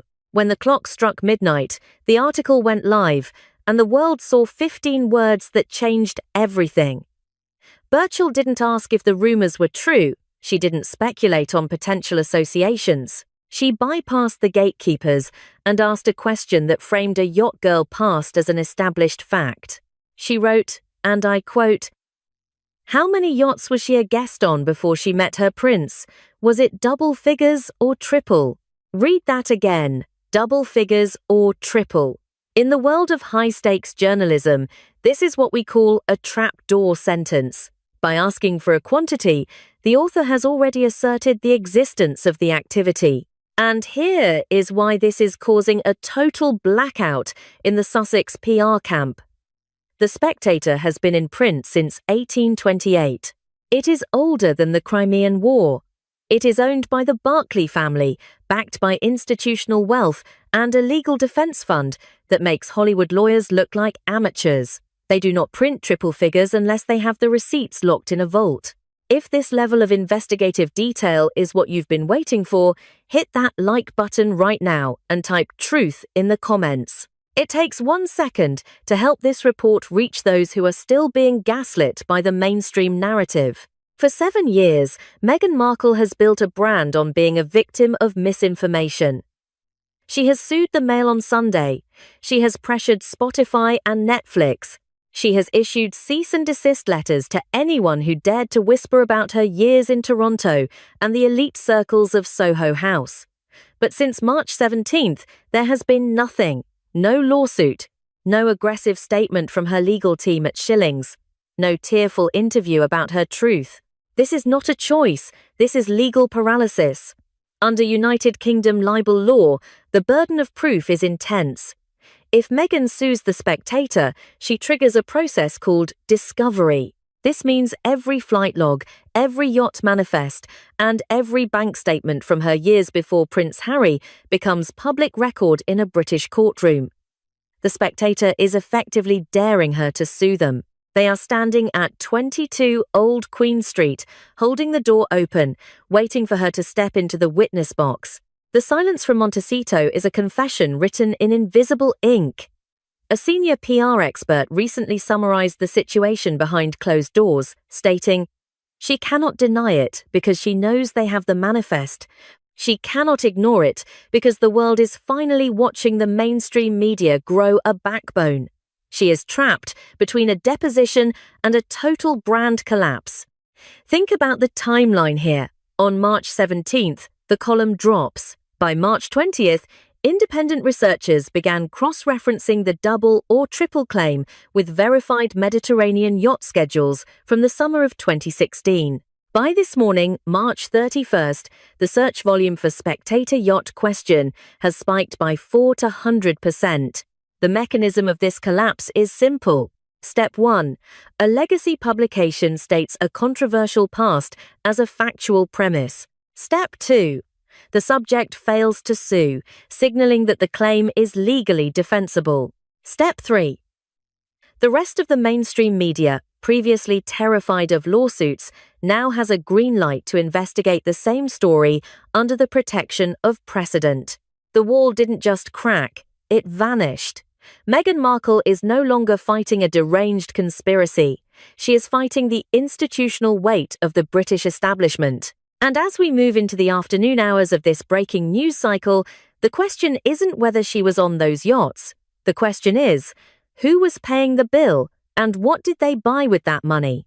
Stay tuned, because the next hour brings us to a name we haven't heard in years, a billionaire with a private jet and a link to the most infamous island in the world. Subscribe and hit the notification bell, because what we are releasing next is the one thing they tried to scrub from the internet forever. The countdown has begun. To understand the collapse of the Sussex brand, we must move away from the bright lights of Buckingham Palace and descend into the dimly lit, velvet-draped corridors of a private members club in Canada. This is the blood filtering system, a precision-engineered machine designed to erase a past and manufacture a future. It is a world where history is rewritten behind closed doors, and it all began in a specific location. Room 402 of Soho House, Toronto. Since 2011, Room 402 was more than a suite. It was a tactical headquarters. This is where Meghan Markle and Marcus Anderson, the global membership director, reportedly orchestrated what insiders call the Great Ascent. To the public, Soho House is a trendy club for creatives. To those in the know, it is a high-speed elevator to the global elite, operated by a very specific set of gears. Here is the three-step mechanism of how this social filtration actually works. Step 1 is the trigger, the Every House membership. For a fee of roughly £2,500 a year, an aspiring individual buys more than just access to a gym or a bar, they buy proximity. In the early 2010s, Meghan was a regular fixture in these private spaces. Marcus Anderson wasn't just a friend, he was the gatekeeper. He held the list of who was coming in and who was being moved to the quiet zones. It is a curated environment where the wealthy are relaxed, off guard, and shielded from the cameras. Step 2 is the sifting, the Burkle filter. The man who owned a 60% stake in Soho House during this period was Ron Burkle, an American billionaire whose name is permanently etched into some of the most controversial flight logs in modern history. Burkle provided the black sites of high society, the private yachts and secluded villas where the elite could meet without leaving a digital footprint. In these no-trace environments, the usual rules of documentation do not apply. There are no paparazzi on a private yacht in the middle of the Mediterranean. There are no signed guest books in a billionaire's villa. This is where the yacht girl narrative finds its structural support. It provides the perfect, invisible stage for a struggling actress to interact with high-ranking power players. Step 3 is the consequence, the invisible proximity. By 2014, this mechanism had successfully placed Meghan within the inner orbit of the British establishment's most problematic figures, most notably Prince Andrew. Because of the Soho Shield, these meetings were never recorded on any official royal itinerary. They were off-the-record gatherings arranged by mutual friends in private suites. One former staff member at the club described the atmosphere, stating, "It wasn't about the parties. It was about the seating charts." Marcus knew exactly who needed to be in the same room as the prince, and he knew how to make it look like a coincidence. This is how a person's social status is bleached and filtered. You remove the struggle, you remove the paper trail, and you replace it with an air of exclusive inevitability. But as the sun rises on this March morning, the filtration system is failing. The no-trace environments left behind a ghost trail of witnesses, and the billionaire's private jet logs are being cross-referenced with Meghan's filming schedule in Toronto. The question that should keep everyone awake isn't who Meghan met in room 402. The question is, what was promised in exchange for that seat at the table? And as the DOJ releases the next batch of files, we are finding that the billionaire at the center of Soho House wasn't just hosting parties, he was keeping a very detailed ledger of his guests' most private moments. The smoke from the Soho House filter is clearing, and it smells like the cold ozone of a legal lightning strike. While the public was distracted by Netflix documentaries and glossy magazine covers, a far more dangerous story was being written in the federal dockets of the Southern District of New York. This is where the narrative of exclusive networking hits the hard concrete of a criminal investigation. This is where the yacht girl theory stops being a rumor and starts being a recorded interest of the most powerful litigation firm in the United States. On December 21, 2021, a formal document was filed that should have ended the royal fairy tale forever. It was a deposition request in the civil lawsuit of Virginia Giuffre against Prince Andrew. This wasn't a request for a quote or a friendly chat. It was a tactical maneuver by Boyce Schiller Flexner, the legal powerhouse that has successfully taken on the United States government and the largest corporations on earth. David Boyce, the firm's chairman, didn't just add Meghan's name to a list of celebrities for publicity. He had thousands of potential witnesses to choose from, yet he narrowed his focus to 10 individuals who possessed crucial, first-hand knowledge of Prince Andrew's conduct. By naming Meghan, Boyce was signaling to the world that she was a living link between the private world of Jeffrey Epstein's associates and the inner sanctum of the British royal family.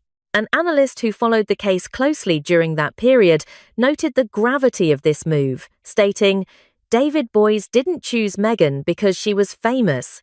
He chose her because she was a living link. Someone who was in the same space as Andrew when the dark deals went down." This is where the federal jurisdiction mechanism becomes a nightmare for the Sussexes. Because Meghan resides in the United States, she was legally bound by the authority of the American court system. A federal subpoena is a command from the United States government. If she had refused to testify, she would have faced a contempt charge. If she had been caught in a single contradiction under oath, she would have faced the felony charge of obstruction of justice. This is a mechanism that does not care about royal titles or PR strategies. It only cares about the truth on the record. The timing of what happened next is the most expensive coincidence in history. Just 5 weeks after this request was filed on February 15, 2022, Prince Andrew settled the case for a reported £12 million. The case was dead before Meghan could ever be placed in a room with David Boyce.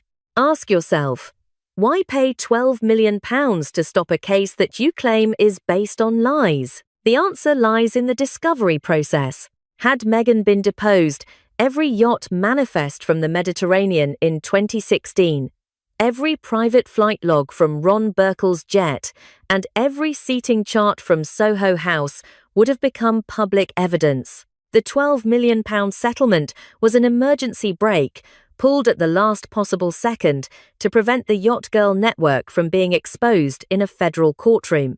But as of this morning, March 31, 2026, that emergency brake has failed.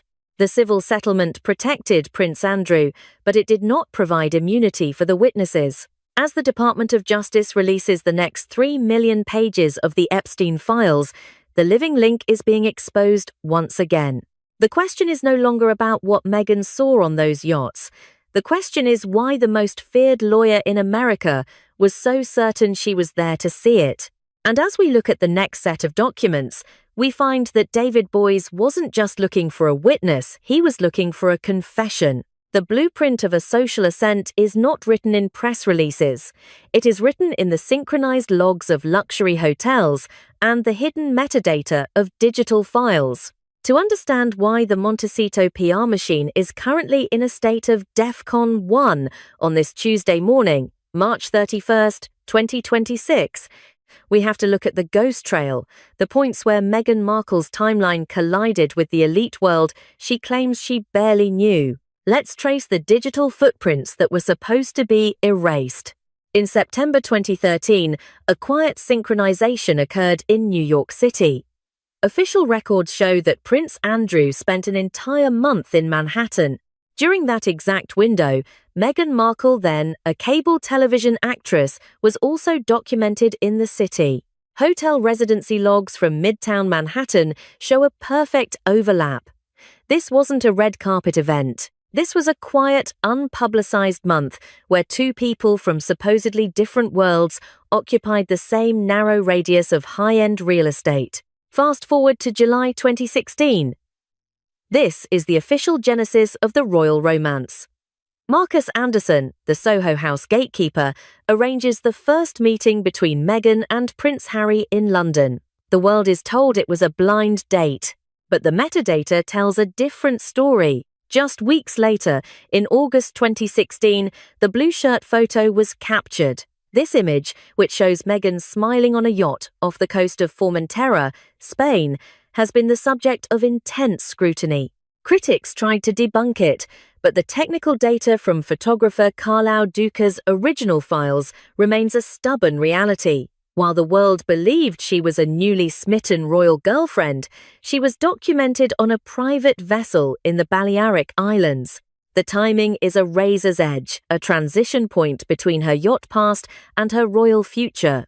The first major breakpoint occurred on February 15, 2022.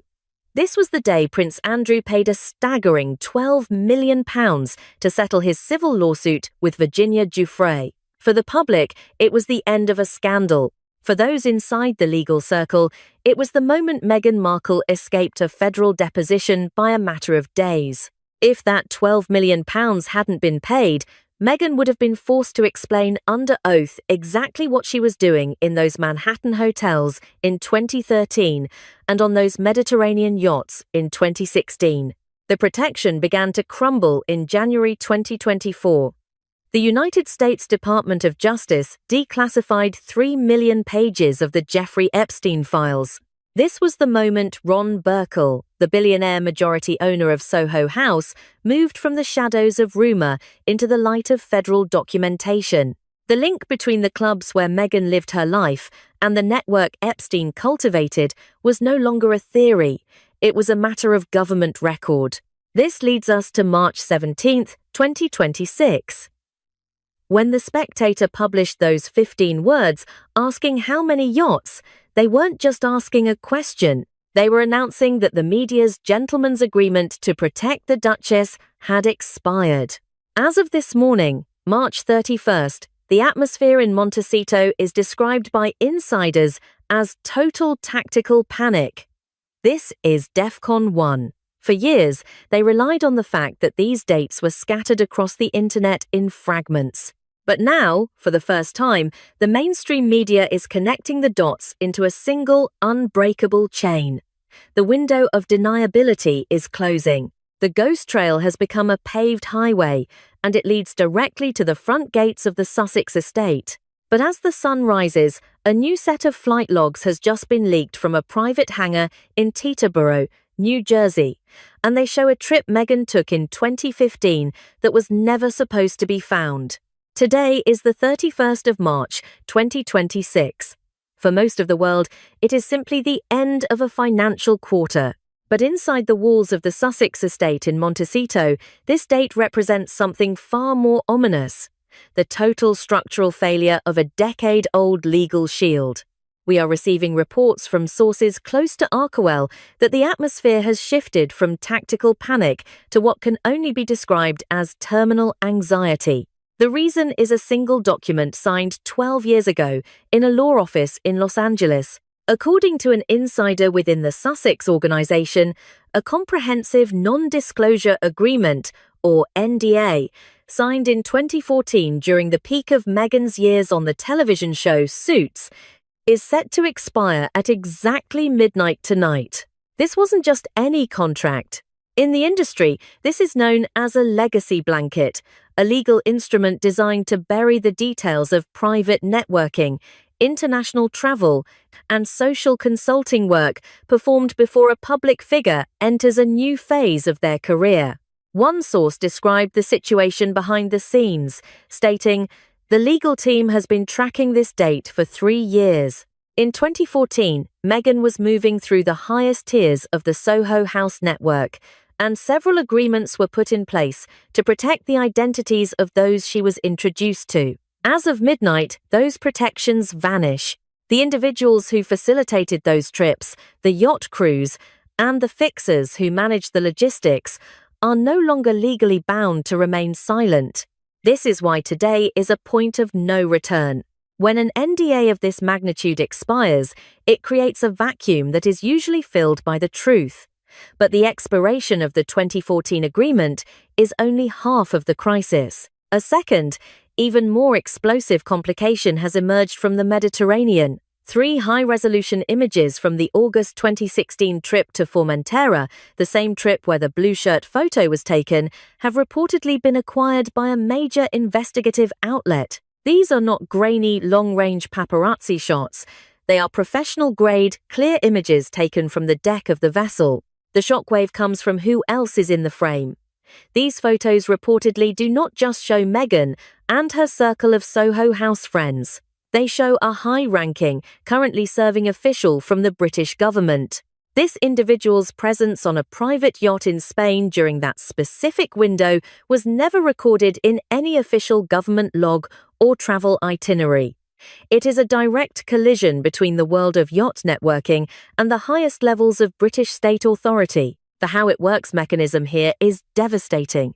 Step 1. The 2014 NDA expires, allowing the service providers from that era to speak without fear of $1 million lawsuit.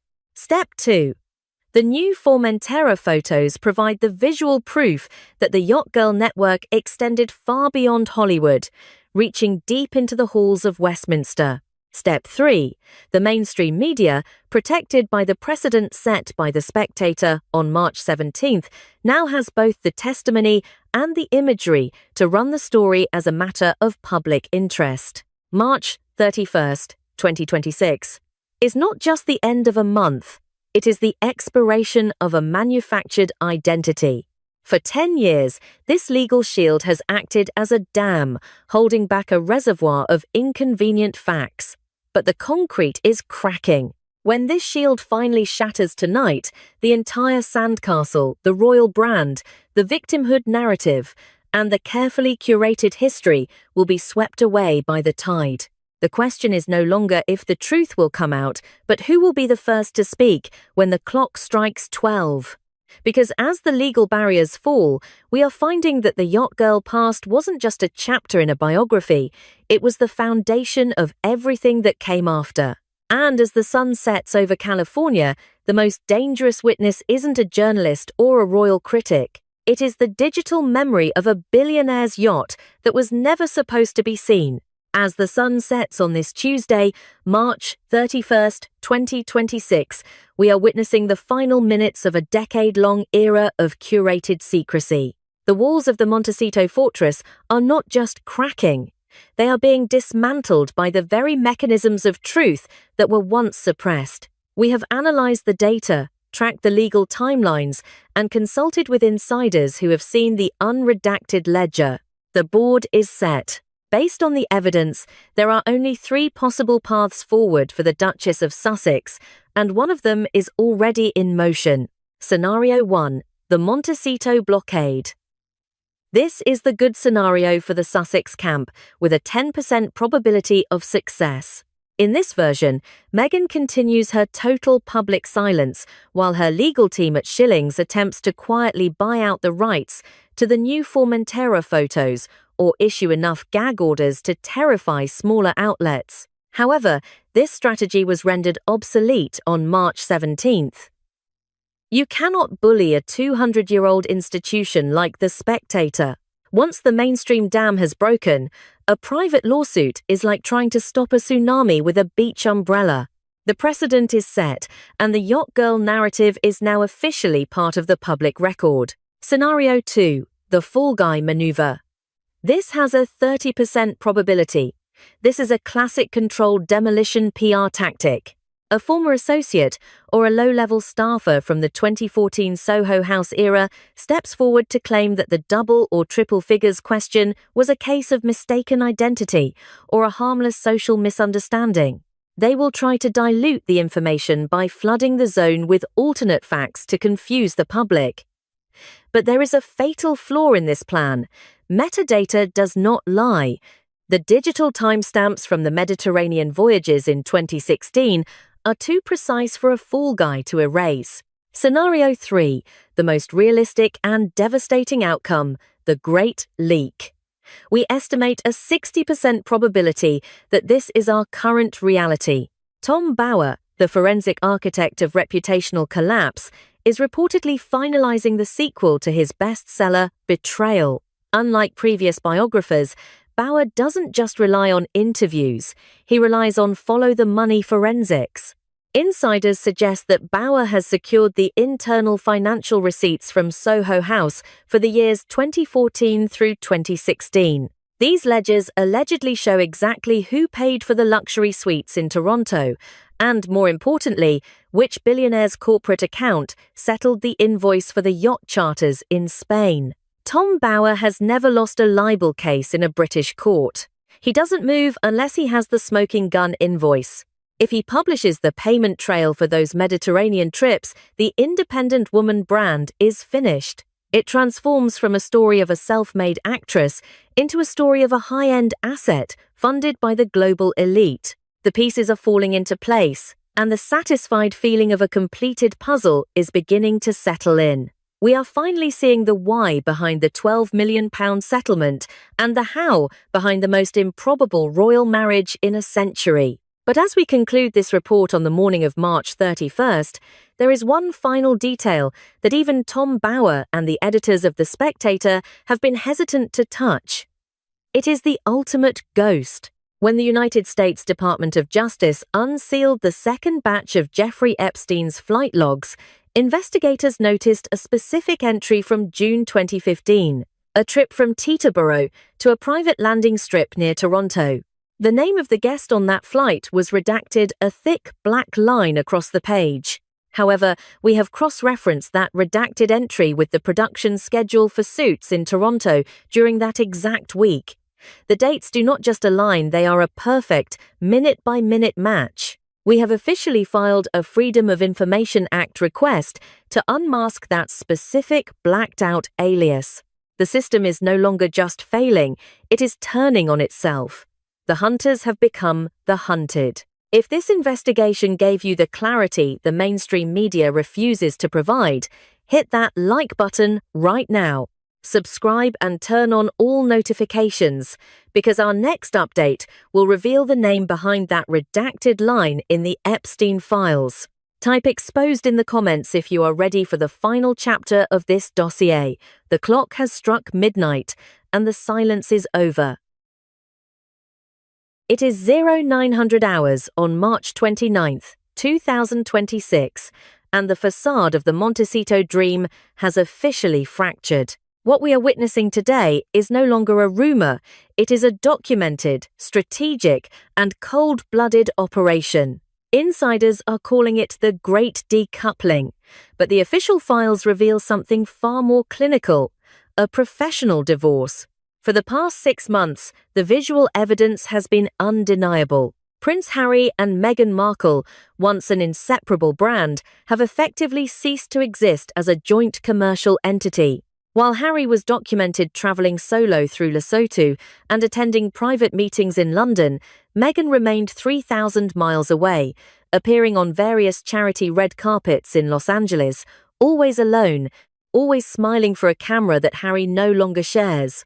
But do not be fooled by the red carpet smiles. Behind the heavy doors of the Beverly Hills Hotel, specifically within the confines of Private Suite 4, a new power dynamic has been established.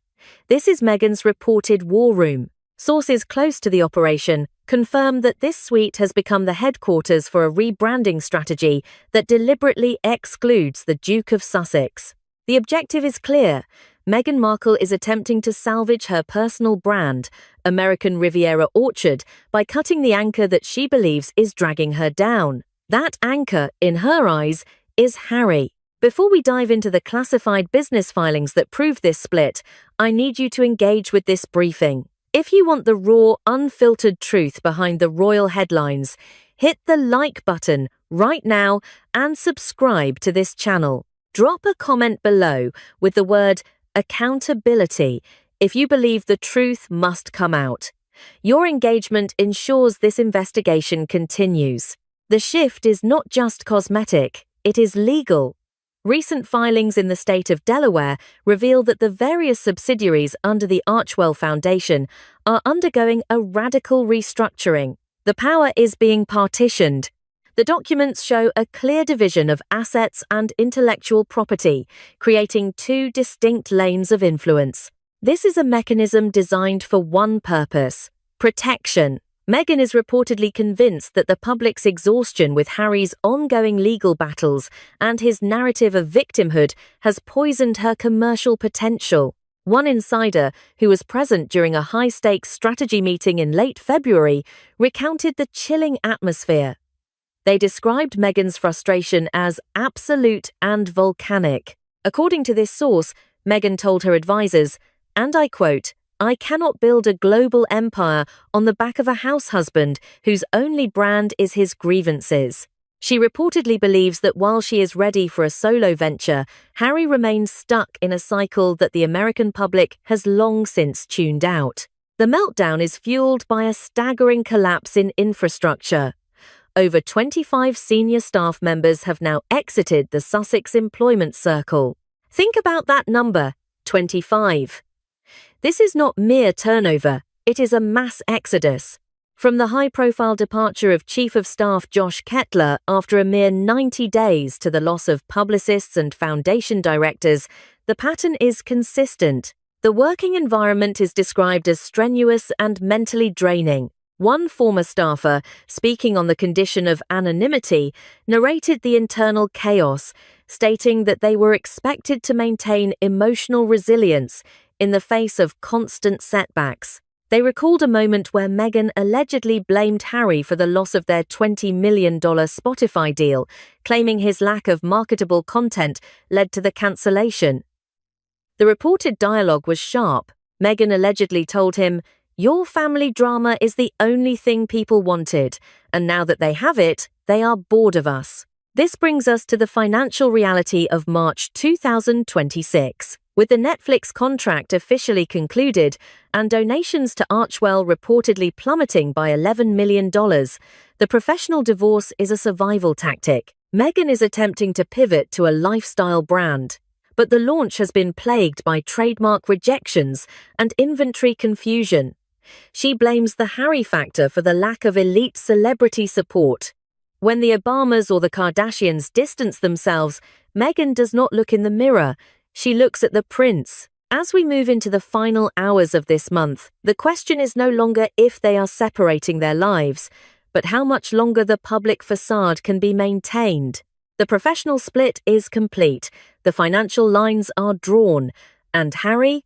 He is reportedly struggling to find his footing as his wife moves into a future where he is no longer part of the pitch.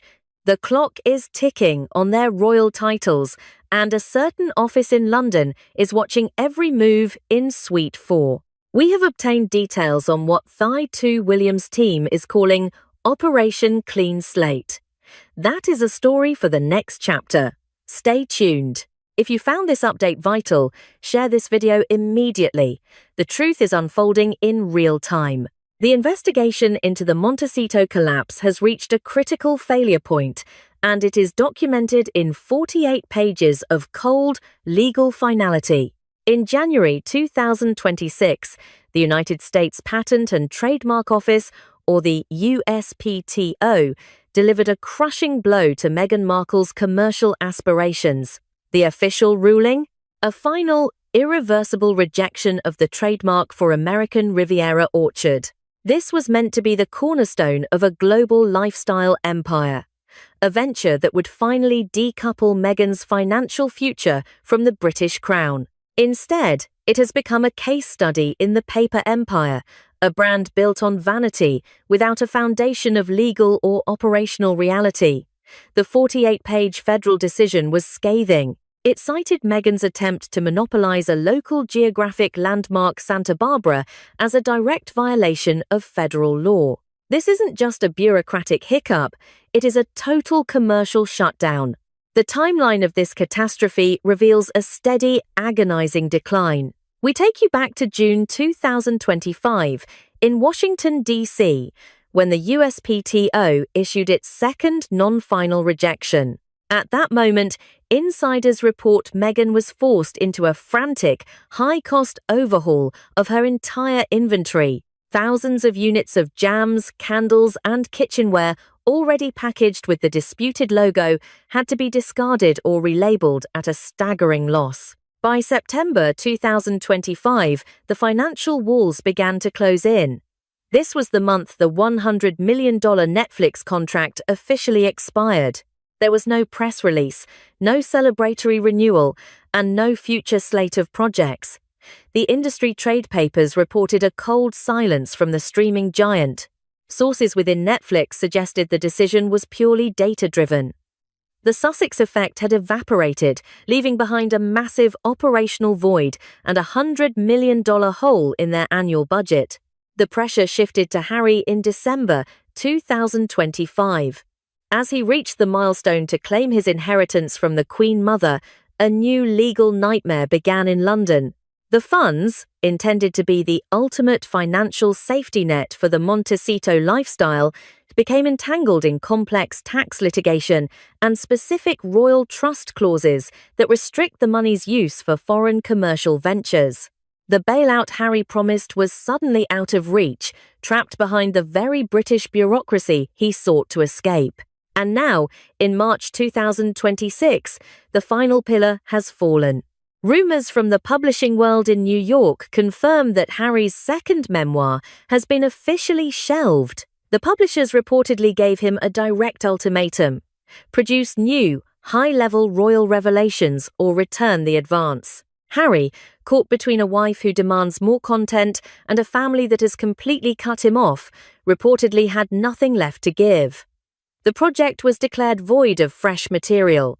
The internal dialogue at Montecito has reportedly turned toxic. Staff members who survived the previous waves of departures describe a blame culture that has reached a fever pitch. Meghan reportedly confronted Harry during a tense strategy meeting, stating, and I quote, "We are becoming a cautionary tale instead of a success story because you cannot navigate your own family's legal traps." She reportedly believes that the trademark calamity is a direct result of the toxic Sussex brand, preventing federal officials from granting her any leeway. The American Riviera Orchard was supposed to be her ticket to billionaire status, but without the legal right to the name and without the Netflix megaphone, the empire is effectively a house of cards. The question that remains, as we look at the empty shelves of a brand that never launched, is what happens when the money truly runs out. While Meghan fights for her trademark, a much more dangerous legal mechanism is being prepared across the Atlantic. If you think a trademark rejection is the end of the story, you haven't seen the files currently sitting on the desk of the Prince of Wales. The real Operation Clean Slate is about to be triggered, and it has nothing to do with mut or candles. It's about the one thing Meghan cannot rebrand: her title. The next hour of this investigation will reveal a move by the palace that no one saw coming. The central mystery haunting the media industry in March 2026 is a phenomenon analysts have officially labeled the cliff effect.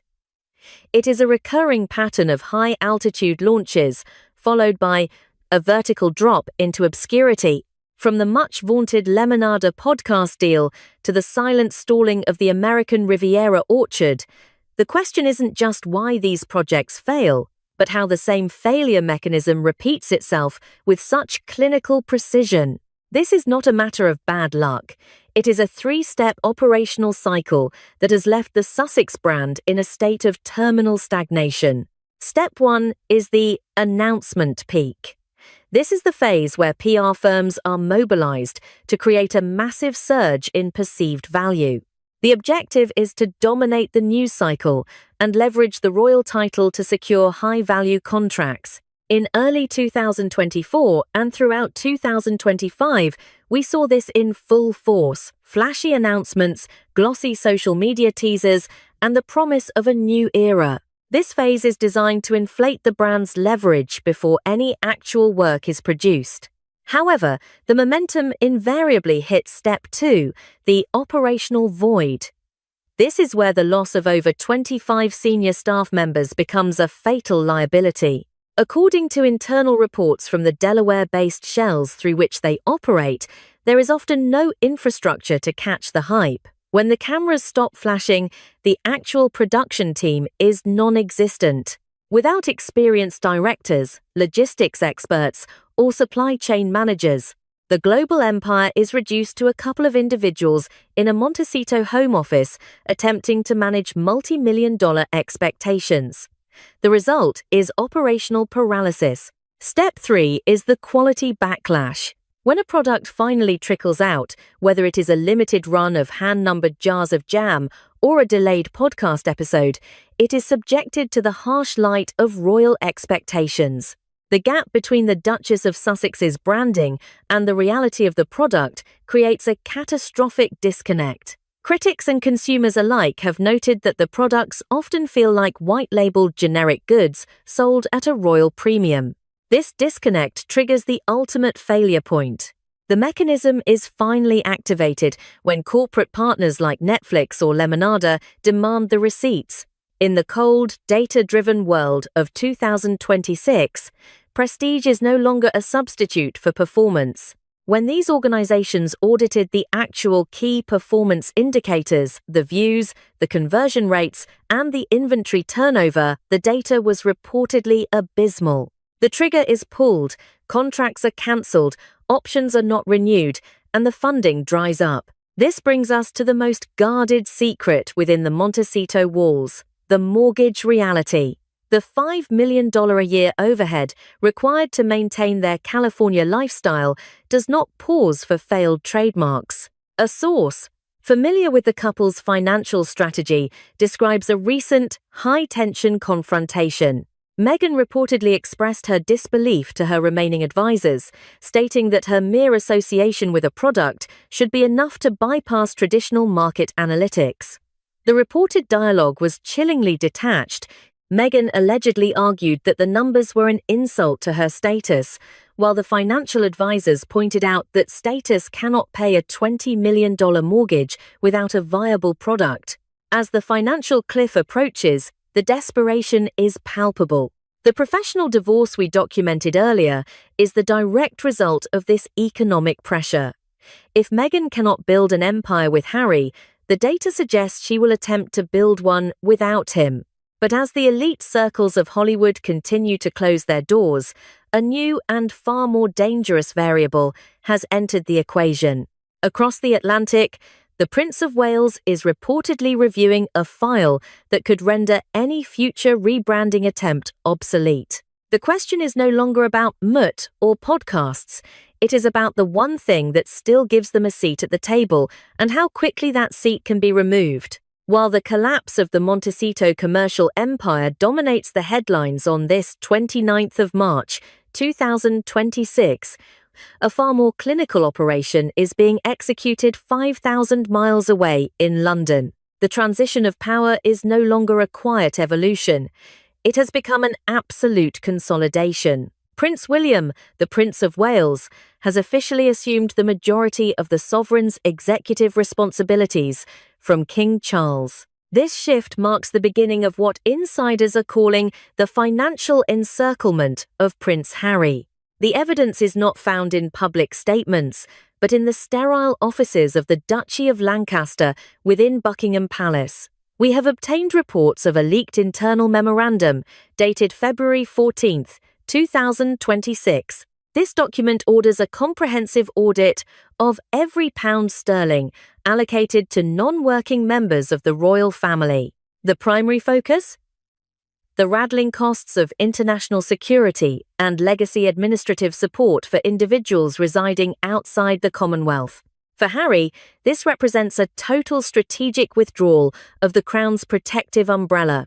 The message from the Prince of Wales's office is clear.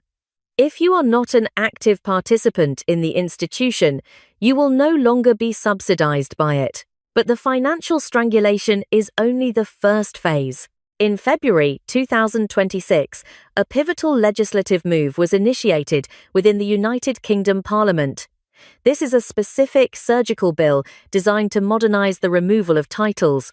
Under this proposed law, the monarch would be granted the explicit authority to strip titles from any individual deemed to be harming national interests or systematically exploiting royal prestige for private commercial gain. This is the nuclear option, and it is a direct ultimatum for Meghan Markle. A source close to the Prince of Wales's inner circle described a high-level briefing held at Windsor earlier this month.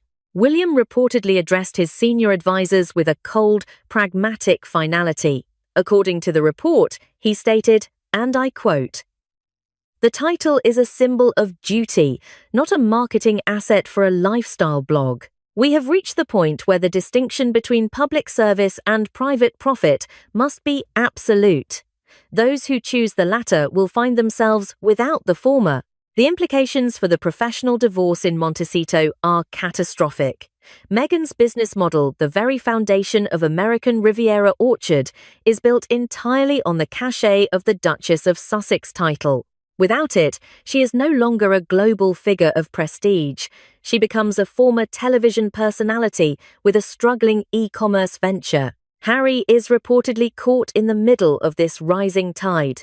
Sources claim he attempted to reach William through private channels in early March to discuss legacy protection for his children. The response was reportedly handled not by a brother, but by a legal representative of the duchy. The dialogue was brief and final. Harry was informed that constitutional stability outweighs family sentiment. The William era is defined by this lack of sentimentality. While King Charles may have operated from a place of fatherly hope, William is operating from a place of institutional survival. The financial circle is closing, the legal trap is set, and the final ultimatum has been delivered. Meghan Markle is now facing a choice that will define the rest of her life. But as she prepares her next move, a new set of digital files has emerged from the remnants of her defunct Netflix production office. Files that contain recorded conversations Meghan thought were deleted long ago. Conversations that could make the loss of her title the least of her worries. The countdown to the next revelation has already begun. The narrative has officially shifted. As of this morning, March 29th, 2026, the United Front of the Sussex brand has been replaced by a clinical and calculated offensive. A series of strategically placed reports in top-tier American entertainment publications has begun to paint a very specific, very tragic picture. Meghan Markle as the resilient survivor, and Prince Harry as the primary obstacle to their success. This is what media analysts call the exit narrative. It is the final stage of a professional decoupling, designed to preserve Meghan's individual marketability by casting Harry as the Vattethun, the scapegoat. According to these coordinated leaks, Meghan has supposedly done everything in her power to reconcile with the royal family and stabilize their commercial ventures. The report suggests that it is Harry's singular obsession with his ongoing litigation and his unwillingness to adapt that has led to the collapse of their $100 million empire. The dialogue being fed to the press is as sharp as a surgical blade. One source, described as a close associate of the Duchess, told reporters, and I quote, "Meghan spent 5 years building a future in California, but she was constantly pulled back into the past by Harry's fixation on his legal battles in London. You cannot run a global brand when your partner is permanently distracted by a war he cannot win." But the investigation goes deeper than tabloid headlines. We have gained insight into a series of internal emails from the Archwell server, dated between October 2025 and January 2026. These documents reveal a much more aggressive internal mechanism of blame. In several high-tension exchanges, Meghan reportedly berated Harry for his perceived social incompetence and his failure to maintain the Sussexes' position within the elite billionaire circle. One specific email thread highlights a failed engagement with major tech philanthropists, including representatives for Jeff Bezos and Bill Gates. The correspondence shows a pattern of frustration where Meghan allegedly accused Harry of squandering their social capital by being moody and inaccessible during critical networking events. The reported dialogue from Meghan to Harry in these digital logs is devastating. She allegedly wrote, "The doors were open, Harry. All you had to do was walk through them and be the prince they expected. Instead, you made it about your grievances, and now those doors are locked." The PR strategy here is transparent but effective. By painting Harry as an unstable and obsessive husband, Meghan is setting the stage for a solo pivot. She is framing her professional setbacks, the trademark rejections, the failed Netflix projects, the staffing massacres not as her own failures, but as the collateral damage of Harry's personal instability. In this narrative, Meghan isn't the one who failed, she is the one who was held back. This mechanism serves a dual purpose. First, it attempts to elicit public sympathy for a woman trying to save her family. Second, it creates a legal and social buffer for the inevitable professional divorce. If the brand is toxic, she must convince the world that Harry is the source of the toxicity. But as Harry finds himself increasingly isolated in Montecito, with his wife's team actively briefing against him, a new question emerges. While Meghan focuses on the exit strategy in California, the Prince of Wales is finalising the Operation Clean Slate in London. The trap is closing from both sides of the Atlantic. And as we move into the final hour of this investigation, we have obtained a set of coordinates, a location in London where Harry has reportedly been seen meeting with a lawyer who does not work for his wife. The next 60 seconds will change everything. As we cross the threshold of late March 2026, all indicators point to a total convergence of failure. The Montecito experiment has reached its final hour. Based on the patterns of financial decay, staffing massacres, and the professional decoupling we have documented, the future of the Sussex brand now branches into 3 distinct, high-stakes paths. We call this the scenario tree of 2026. Scenario 3 is the collapse of the title. In this worst-case projection, the health of the monarchy forces an early succession. King William V ascends the throne and immediately executes the letters patent to revoke the Sussex titles. Concurrently, the California Franchise Tax Board moves on American Riviera Orchard for mounting tax liens and unpaid creditors. The brand is declared bankrupt, and the Duchess of Sussex becomes simply Meghan Markle, a private citizen with zero sovereign leverage. Scenario 2 is the Malibu retreat. In this mid-tier outcome, the sheer overhead of the Montecito estate becomes unsustainable. The $14 million mansion is sold at a loss, and the couple downsizes to a high-security apartment in Malibu. They transition from global power players to B-list influencers, appearing in sponsored social media posts and minor commercial endorsements. The royal aura is gone, replaced by the desperate hum of the digital attention economy. However, scenario 1 is the most realistic and the most dangerous. It is the Great Separation. Intelligence from both London and Los Angeles suggests the framework is already in place. In this scenario, Prince Harry negotiates a private, extended sabbatical in the United Kingdom, a tactical retreat under the guise of family healing. He returns alone. Meghan, meanwhile, remains in California to deploy the ultimate PR nuke, a high-definition, prime-time sit-down interview with a major rival to Oprah Winfrey. The narrative is already being scripted. According to sources within the production circle, the theme will be survival. Meghan will reportedly claim that she was the victim of two failing institutions, the British monarchy and her own husband's unresolved trauma. She will frame the professional failures of the last 5 years as the direct result of being held back by a prince who could not adapt to the modern world. One industry insider recounted a chilling exchange between Meghan and a prominent Hollywood agent. Meghan reportedly stated, and I quote, "I spent 6 years trying to save him from his past, only to realize he was dragging me into it. My brand is about the future. His is about a funeral. The professional divorce will be finalized not in a courtroom, but in the court of public opinion." Meghan is gambling that the American public will side with the ambitious woman over the troubled prince. But there is one variable Meghan Markle has failed to calculate. Deep within the archives of the British intelligence services, there is a dossier known as the Black Box. It contains high-level, classified findings regarding the early days of her entry into the royal family intelligence gathered before the exit to California. Sources within the palace suggest that Tai 2 William is holding this dossier as a final deterrent. The message is silent but lethal. If Meghan Markle fires the first shot in a high-profile divorce interview, William will open the box. No trademark, no podcast, and no PR firm in Los Angeles will be able to shield her from the contents of that file.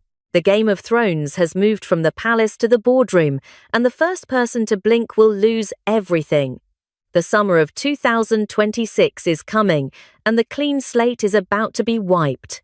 If you have followed this investigation to the end, you know the stakes have never been higher. Do not miss the next update when the black box begins to leak. Hit the like button, subscribe to this channel, and share this video to ensure the truth reaches the public before the narrative is scrubbed. The countdown to the summer of 26 has begun.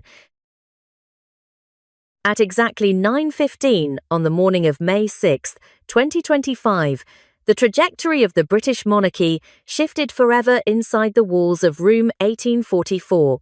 While the world outside Buckingham Palace continued its morning routine, a single, physical discrepancy was about to dismantle decades of carefully constructed royal image. It was not a leaked document or a public protest that triggered the collapse.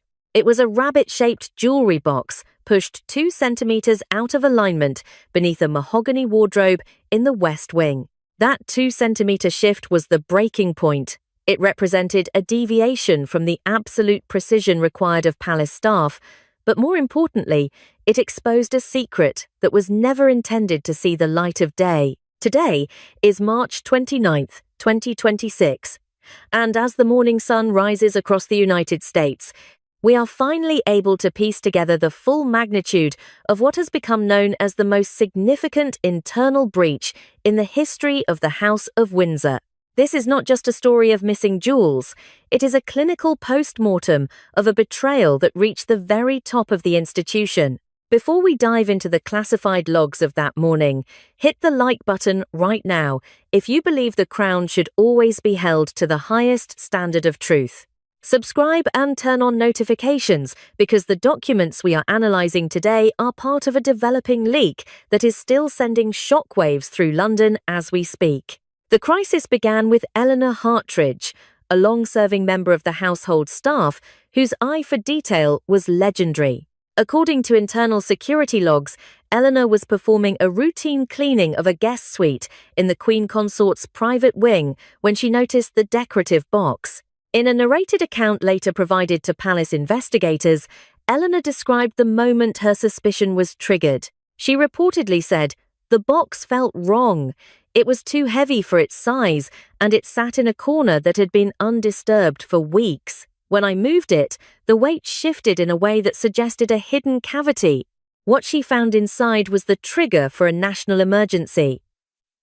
Hidden within a secret compartment at the base of that rabbit-shaped box was the sapphire Jubilee brooch. This was not just any piece of jewelry, it was a symbol of Queen Elizabeth II's 65 years of service. Its disappearance had already been quietly flagged in the Royal Collection Trust Inventory Report, numbered 2025 Alpha. That document, classified as strictly confidential, confirmed that the sapphire had been removed from the reinforced Vault 4 without a formal requisition order. The authority of this discovery cannot be overstated. The Royal Collection Trust is the legal guardian of the monarchy's physical history. For an item of this magnitude to be found in a private residential wing, concealed in a hidden compartment, moved the situation from an administrative error to a criminal inquiry. When the discovery was reported to the King's private secretary, the reaction was immediate and cold. King Charles III did not convene a committee. He did not call for a public relations strategy. Instead, he summoned Sir Clement Meister, the former intelligence chief now serving as the head of royal security. Witnesses to the initial briefing describe a king who had transitioned from a husband to a sovereign in a matter of seconds. Charles reportedly looked at the brooch on his desk and told Meister, "I want the full chain of custody. I want every log, every keycard access, and every internal phone record. And I want them before the sun sets on this palace today." The investigation moved with surgical precision.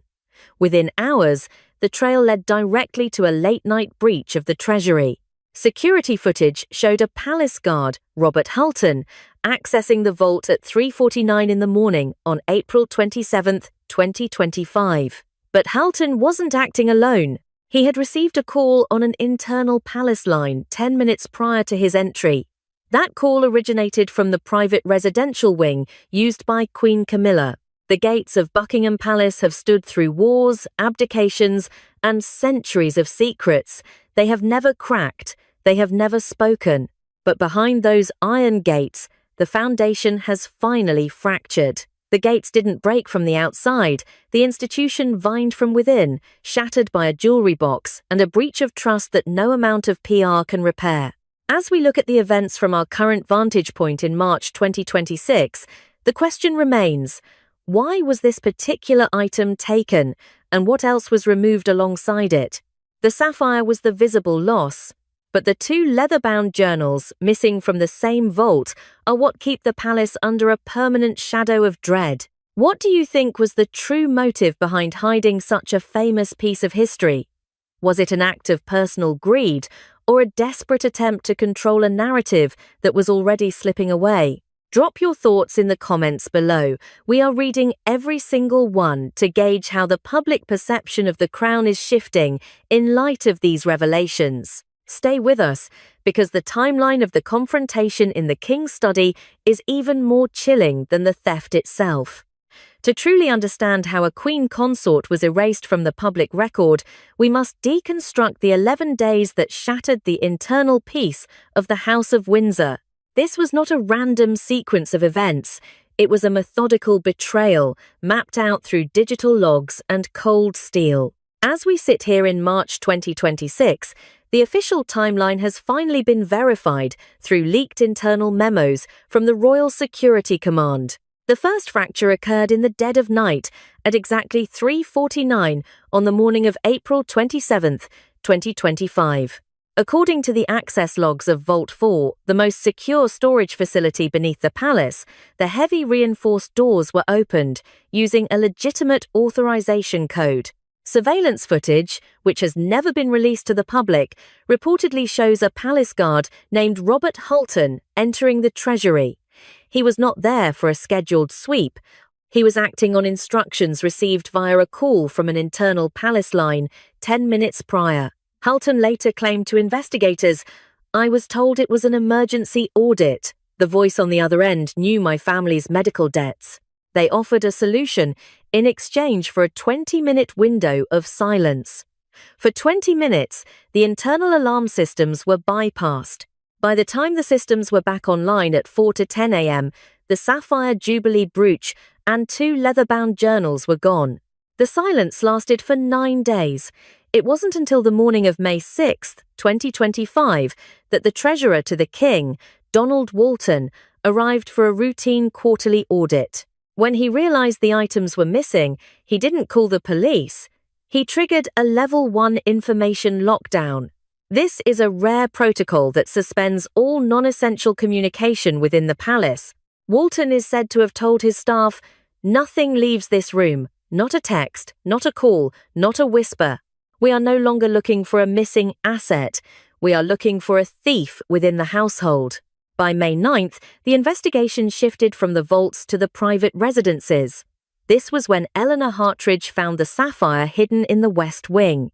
The case was immediately handed to Sir Clement Meister, a man whose background in high-level intelligence made him the only choice for an investigation involving a member of the royal family. Meister didn't just find the jewellery, he found the origin of the phone call made to the guard. It came from the Queen Consort's private study. The climax arrived on May 12, 2025, inside the heavy oak-panelled war room. The air was reportedly thick, with a tension that felt like a physical weight. Present were King Charles, Prince William, and the Queen Consort. Charles did not shout. He laid out the evidence with the clinical detachment of a judge. When Camilla attempted to explain that she took the journals to protect the monarchy's reputation, Charles delivered his final, crushing ruling. He reportedly stated, "The crown cannot be held hostage by the fears of its own house. Trust is the only currency we have left, and you have spent it all." At that moment, the king signed the expulsion decree, a document that effectively removed his wife from every ceremonial and military role she held. 3 days later, on May 15th, a single unmarked car left the palace gates at 2:30 in the morning, heading toward Raymill House in Wiltshire. There were no cameras, no farewells. By the time the sun rose, every military title associated with her name had been revoked. Now, in the spring of 2026, a year has passed. The palace remains silent. Camilla remains in Wiltshire, a queen in name, but a ghost in practice. The sapphire is back in its vault, but the 2 journals, the ones she risked everything to hide, remain the ultimate unanswered question. If they were truly meant to protect the monarchy, why does the king keep them under a code that even his closest advisors cannot access? The timeline is complete, but the secret inside those pages is just beginning to breathe. In the aftermath of May 2025, the world was left wondering why there was no sensational headline of a royal divorce or a dramatic public trial. In the British monarchy, scandals are not settled in the streets. They are dismantled behind closed doors through a process known as institutional erasure. As we analyse the situation today, in March 2026, we now understand that King Charles III utilised a rare and devastating legal mechanism to handle the betrayal of the Queen Consort. This was a surgical removal, governed not by emotion, but by the cold logic of the Royal Collection Trust Statute 14b. When a senior member of the royal family violates the sacred trust of the Crown's physical heritage, Statute 14b is the kill switch. It is designed to protect the institution from any single individual, and it operates in 3 distinct, irreversible stages. To the outside observer, it looks like a quiet retirement. Inside the palace, it is a total loss of identity. The first stage is known as the freeze. Within 48 hours of the confrontation in the war room, every one of the Queen Consort's 65 patronages was placed under an immediate hold. This was not a temporary suspension, it was a total severance of her public influence.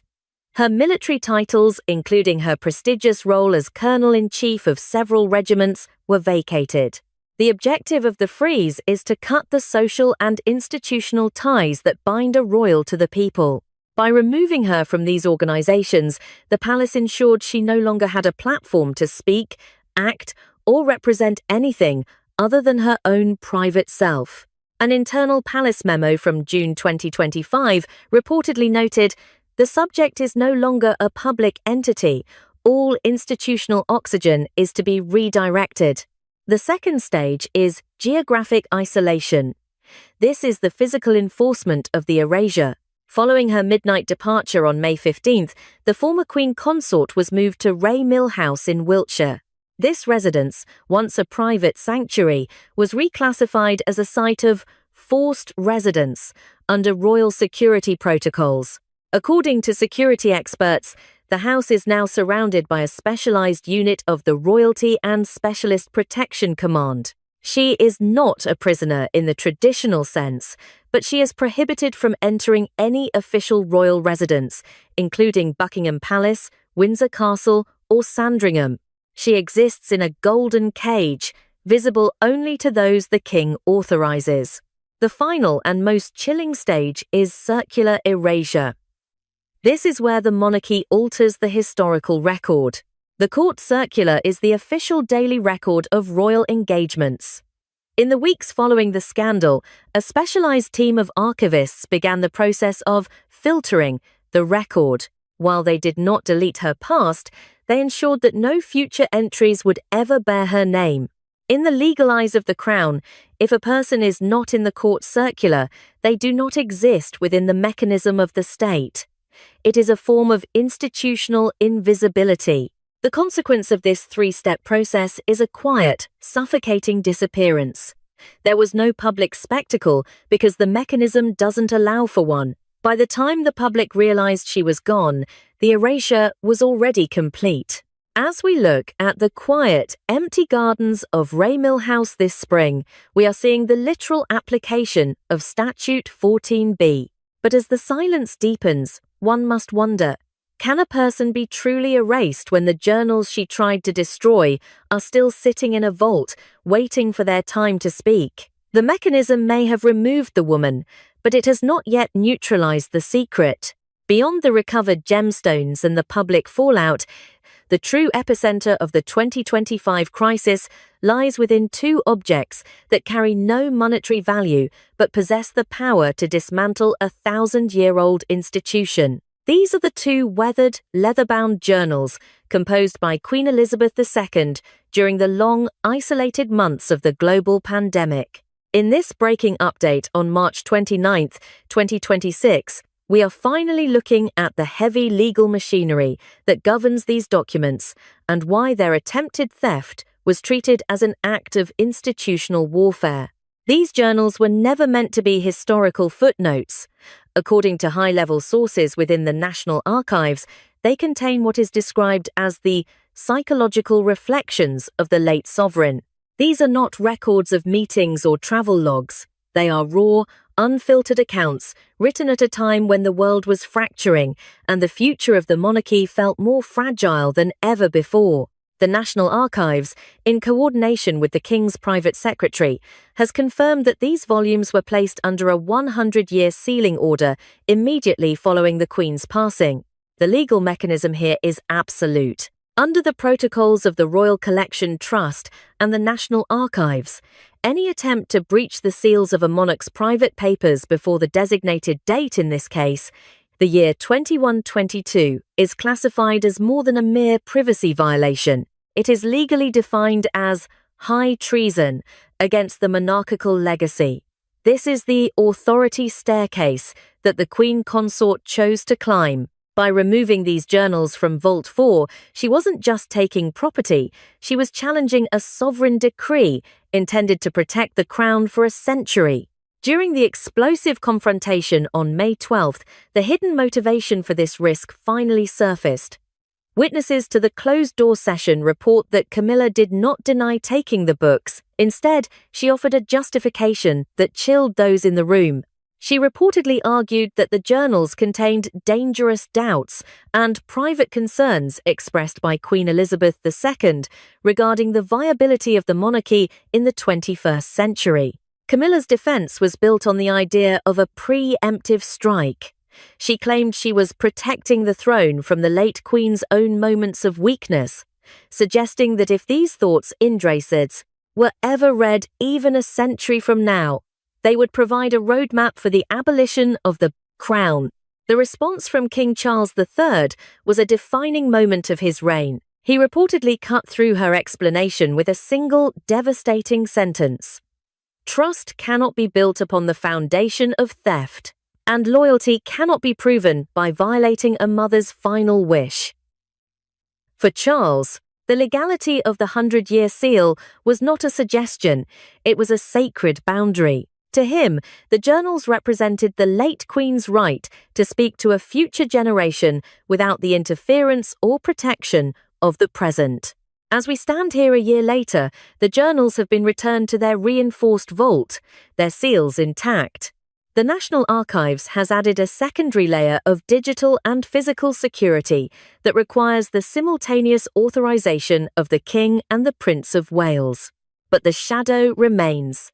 If the Queen Consort, a woman who spent her life navigating the intricate politics of the palace, was willing to face exile and total erasure to keep these journals from existing, what exactly is written on those pages? The ultimatum of 2122 is set. A century of silence has begun, but the question of what the late Queen actually knew about the future of her house is a fire that the palace has yet to fully extinguish.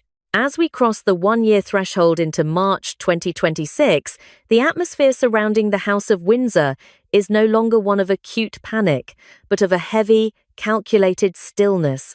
The 11-day crisis of May 2025 has been successfully moved from the front pages to the classified archives. But for the strategists within the King's private office, the problem of a displaced Queen Consort remains an architectural instability. Through a leaked briefing document from the Sovereign Strategy Group, we can now map out the three potential paths, the scenario tree that will define the remainder of King Charles III's reign. The first path, Scenario A, is one of restoration and reconciliation. Historically, this had a 10% probability. It involves the King gradually reintegrating Camilla into low-profile public duties, citing health recovery as the reason for her absence. However, this scenario has met what insiders call the William veto. According to reports from the Prince of Wales's office at Kensington Palace, William has made his position absolute. He is said to have told his father during a private meeting in January 2026, "To restore a person who breached the vault is to tell the world that the law of the crown is negotiable. If she returns, the legitimacy of your word and mine is gone." This internal deadlock makes a royal comeback a structural impossibility. Scenario B, with a 30% probability, is the formal severance, a legal divorce. This would involve a public announcement, stripping her of the title of Queen Consort entirely. While this would offer total finality, the PR risk is deemed catastrophic by the palace communications team. A formal divorce would reopen the wounds of the 1990s and invite intense scrutiny into the coronation oaths. More dangerously, it could trigger a scorched earth response. If Camilla is backed into a legal corner, the secrets she may have gathered over 20 years of marriage become a live grenade. The Crown Solicitor reportedly advised, "A public exit creates a public witness. Silence is purchased through status, not through litigation." This leads us to the most realistic path, Scenario C, the Wiltshire stagnation. Currently standing at a 60% probability, this is the path the King has chosen. In this scenario, Camilla retains her title in name only, but is kept in what palace aides call a glass cage at Ray Mill House. She is legally bound by the expulsion decree, living under permanent security surveillance with no access to official communication channels. She is a Queen Consort of the past, preserved but powerless. The reasoning for Scenario C is purely institutional. By choosing this path, King Charles preserves the absolute legitimacy of the Royal Collection Trust laws. He proves that not even a queen is above the 100-year seal of the late sovereign's journals. It avoids a messy constitutional crisis that a divorce would cause, while ensuring that the breach of 2025 can never happen again. It is a slow, quiet fade into history. But as the spring of 2026 deepens, Scenario C faces a growing threat: the human element. For a woman who spent half a century navigating her way into the heart of the monarchy, being relegated to a quiet country house in Wiltshire is a sentence of profound isolation. Palace security has noted a series of unauthorized private visits from unidentified figures to the perimeter of the estate. While the king has secured the vault and the journals, he has yet to secure the silence of a woman who knows exactly what was written on those pages before they were taken from her. The scenario tree is set, but as we move toward the final mystery, we have to ask, is a glass cage strong enough to hold the secrets of a century? As we look across the landscape of the British monarchy in March 2026, one haunting question remains at the center of this wreckage. Why? Why would a woman who spent over 30 years navigating the most treacherous social and political waters in history, a woman who moved from the shadows of a scandal to the literal side of the king, be willing to gamble it all for 2 leather-bound journals? To understand the weight of this sacrifice, we have to look past the sapphire and into the psychological desperation of a woman who knew what was coming. The sapphire Jubilee brooch was a priceless artifact, but in the grand game of royal survival, it was a distraction.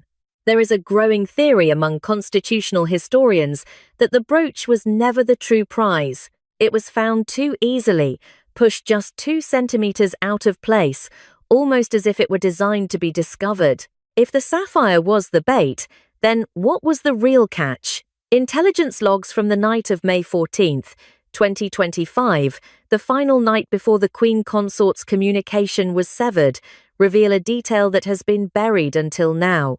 At exactly 11:42 p.m., just hours before her official expulsion, Camilla made one final, encrypted call from a burner device that had bypassed the palace's internal signal blockers. The call lasted 3 minutes and 14 seconds. The location of the recipient: Montecito, California. This revelation changes everything. If the journals contained Queen Elizabeth's private doubts about the future of the crown, and if those journals were indeed accessed by the Queen Consort before they were recovered, then the institutional erasure we are seeing today might not be a punishment, it might be a desperate attempt at containment. If a digital copy or a dictated summary of those journals reached California that night, then the monarchy isn't just dealing with an internal breach. They are facing a ticking time bomb held by the very people who have the most to gain from the institution's restructuring. Camilla's justification was that she was protecting the throne from the late Queen's private thoughts. But the question we must ask is, was she protecting the throne, or was she securing a weapon? The contents of those journals are legally sealed until the year 2122. We are told to wait a century for the truth. We are told that the vaults are secure and the codes are changed. But in the digital age, a 100-year seal is a fragile barrier.